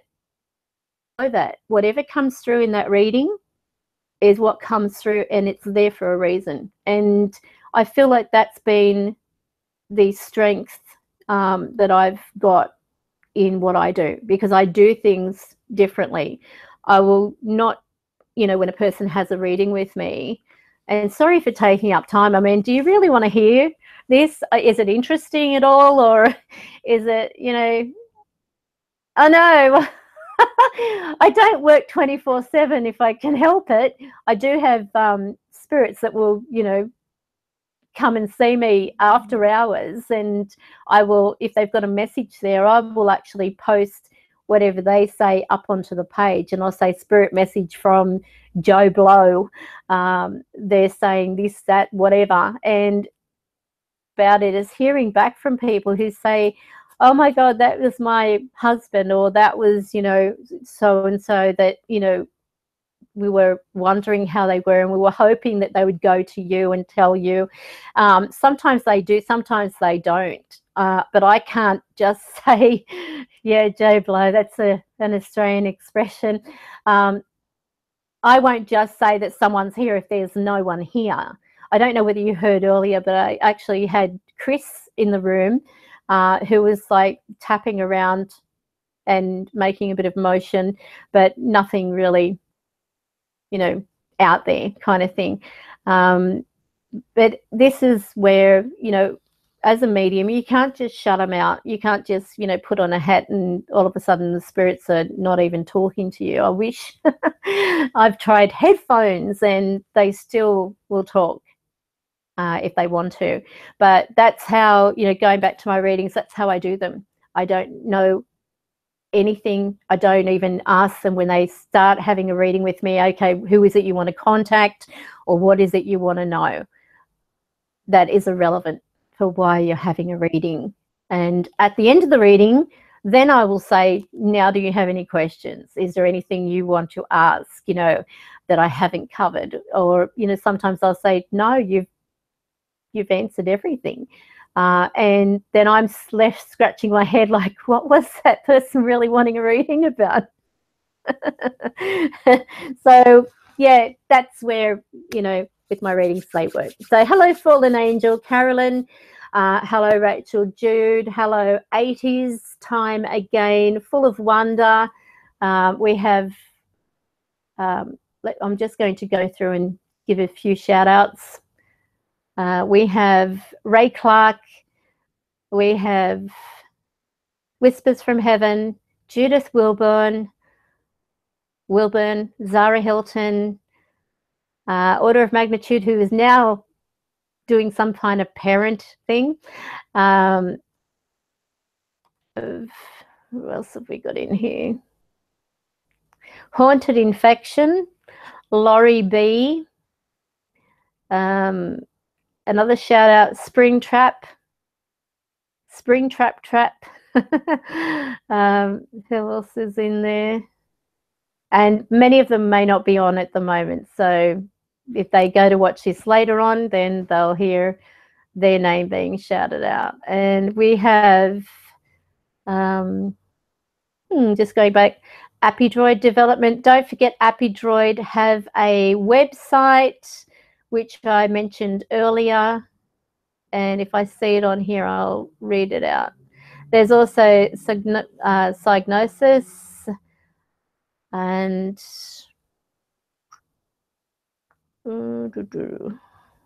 bear with me. Going back. Okay, I think that's about all. Not like other channels that get in thousands of in the chat, which is probably a good thing, because otherwise I wouldn't be able to keep up with with everything.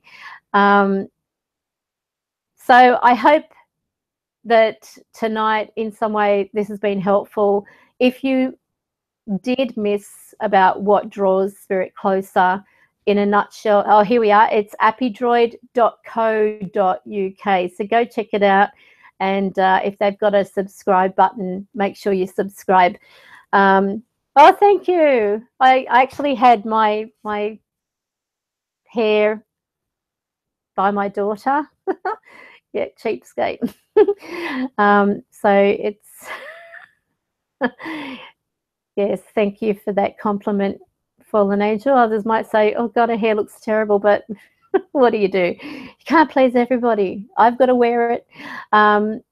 Okay, so in relation to what draws spirit closer, as I have been told by spirits, and you could probably, do a spirit box session and ask them to have a look. And oh, thank you, Anthony Cox. You can ask them to give a bit of validation on that. But what they've told me is that above every single living being, that includes animals, trees, humans, we all emit a light. And that's not our aura. It is a separate light altogether. And that light is what draws them to us. Now, from what Chris actually mentioned, that the way that our light is, I mean, if we have a lot of good intention and we are, we're kind to people, or we've got, good intent towards others, and, we are loving and kind to animals, that type of thing, then they actually will draw spirits to them, because spirits are on that equal ground, the kind spirits. If, for example, how do you make your light brighter? Well, that's something I was about to say in relation to your attitude. If you are feeling, I mean, we all go through moments of depression, right? None of us are perfect. Even myself, I have my moments where I think, I don't want to get up today. But I'm past that, I don't want to wake up ever kind of feeling. With what's that? Spirit doesn't seem to communicate much with my husband around. Not sure why, because he is a skeptic. Well, that could be why. Because when he... Okay, let me put it this way, to answer one question at a time. If you are kind towards animals, if you are sympathetic, if you're the kind of person who even cries at sad movies and stuff like that, this is what draws to you spirits of the same vibration. In other words, we are all connecting in some way to like-minded individuals. Sometimes we have in our realm opposites that attract to one another, but in spirit we attract similar beings to us. So if you have a attitude of, wanting to be nasty or vengeful on everybody around you, that type of thing, you'll get a spirit who will antagonize you, who will encourage you to continue down that path. And we all attract spirits, no matter whether we're skeptic, whether we're believers, we all attract spirits. However, if you are the kind of person who is feeling abandoned by spirit, they're not abandoning you, they're just standing back, making sure that they're not going to put their foot in their proverbial mouth. Because if they go, if there is a skeptic around, for example, that person is already an image in their mind of what they want to believe. They don't want to acknowledge that spirit exists. They, even no matter whether a spirit got in front of them and did a backbend, that there's a logical explanation for that. That it's, they've had something that's still in their system, like they've been drinking the night before. Well, I'm still a little bit tipsy, or I've had, I've just had, like, I'm not waking up yet. Whatever it is, there are people who will just profusely deny the existence of another realm being even remotely thought about. So with us, we all attract spirits, but we all attract spirits that are very similar to us, ones that are connecting, ones that if you do feel abandoned, it's usually because of the fact that you're more absorbed in your current circumstances to let go enough of that to be able to feel your angels around you. And there are angels there, believe me, they will not abandon you. I know for a fact they do not abandon people. You've heard the saying, the footsteps in the sand, or footprints in the sand. Not footsteps, it is footprints in the sand. That couldn't be truer. Where a man, he was seeing two sets of footprints. I keep saying footsteps. He was seeing two sets of footprints in the sand in a dream that he had. And he knew that that other set of footprints was Jesus walking by his side, or God, whichever. And he actually met with God in, questioned him, how come in the times where everything was going well in my life, I noticed that your footprints were right beside me, but in the hardest times of my life, I could only see my footprints. I could only see one set. And that reply was, that's when I carried you.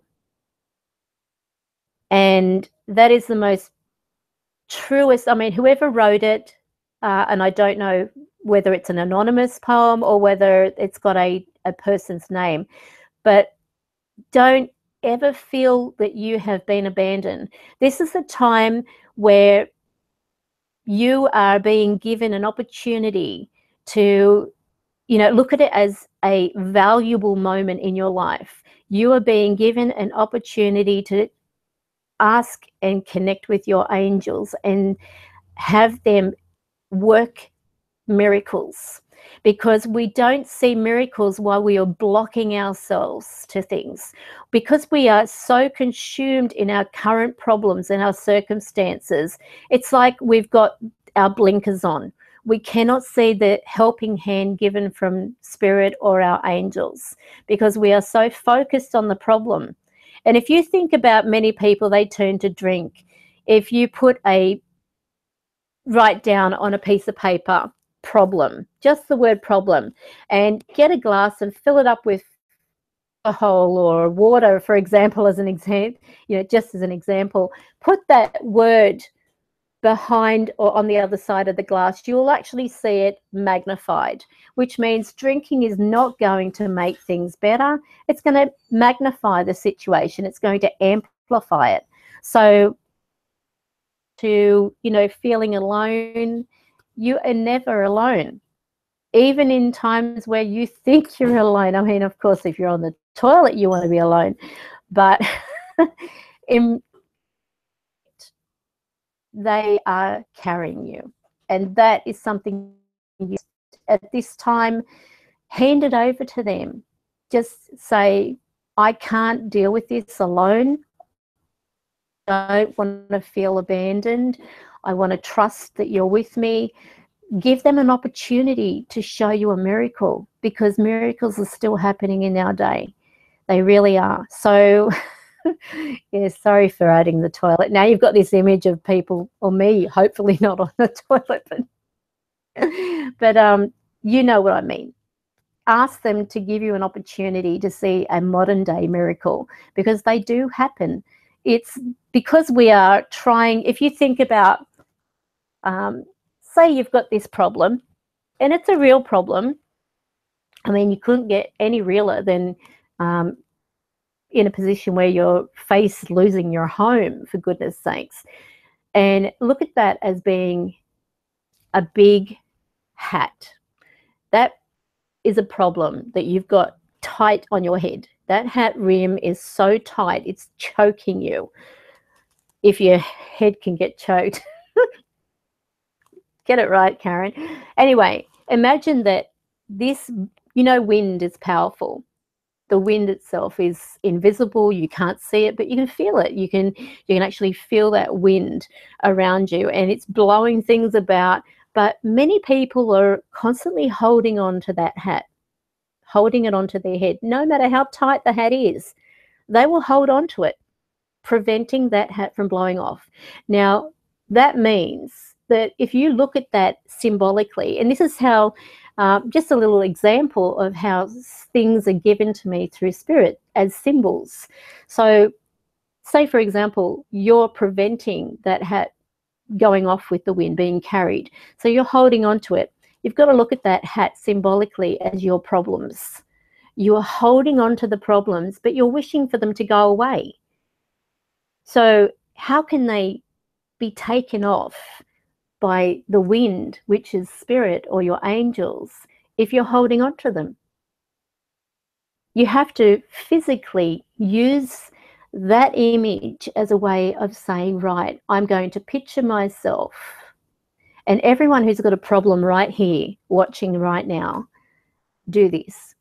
Close your eyes and picture yourself wearing this big hat, a really big, tight, broad brim hat. And either you've got your hand on top of it, or you've got your hand holding onto the brim of the hat, holding it down. And there's this wind that's picking up, and it's getting really strong. Now, where you are, I want you to visualize yourself being on a mountain, like being on a mountaintop. And everything beneath you is where you live. You've got the full view of everything going on, as though you're a bird in the sky, but you're on this mountaintop, and you're holding on to this problem and holding it down, because it's constantly on your mind, the problem. It's there, it's getting tighter and tighter and tighter, and yet you're too scared to release it. Now, I want you to visualize that you are letting go of the hat, and the wind is still picking up, and it's getting stronger, and you can feel it trying to edge that hat off your head. It's still quite tight around the rim, and you're seeing in your mind that feeling of it being pulled back. The wind is in your face, and that hat is beginning to shake itself off your head. And then all of a sudden, this big gush of wind takes the hat with it. I want you to visualize the feeling that you have around your head. You might still have a little bit of a tight feeling or even an impression of where that hat sat. Visualize that as being the impression of your problem that has remained in some way, because you would not be able to realize that that hat is no longer there if you don't have the mark of where it's sat. And like a problem, you have to learn from that problem. You have to see it as an opportunity to correct things in your life. Now, angels cannot intervene and be like that wind to remove your problem from the top of your head, which is the constant worry, if you are holding on to it. Your mental hands off this problem and hand it over to the angels, hand it over to God. Even if you don't believe in God, here's a good thing how he can work in your life, because it doesn't matter whether you believe in him or not. The one thing that I know for a fact is he believes in you. And so do your angels. And they're ready. They want to help you. They're just waiting for you to let go of your situation and let them in. And if you let them into your life, you're going to notice great changes. And they're going to be so significant that even the smallest of problems, once they are released and you let them go and let that hat fly away, you'll be left with that impression to remind you of how much you held on to that. And your problems will begin to be like a thing of the past. Don't try running after it. In your mind, let that hat go, because that hat did nothing for you. It was an eyesore, just like a problem. So look at it that way.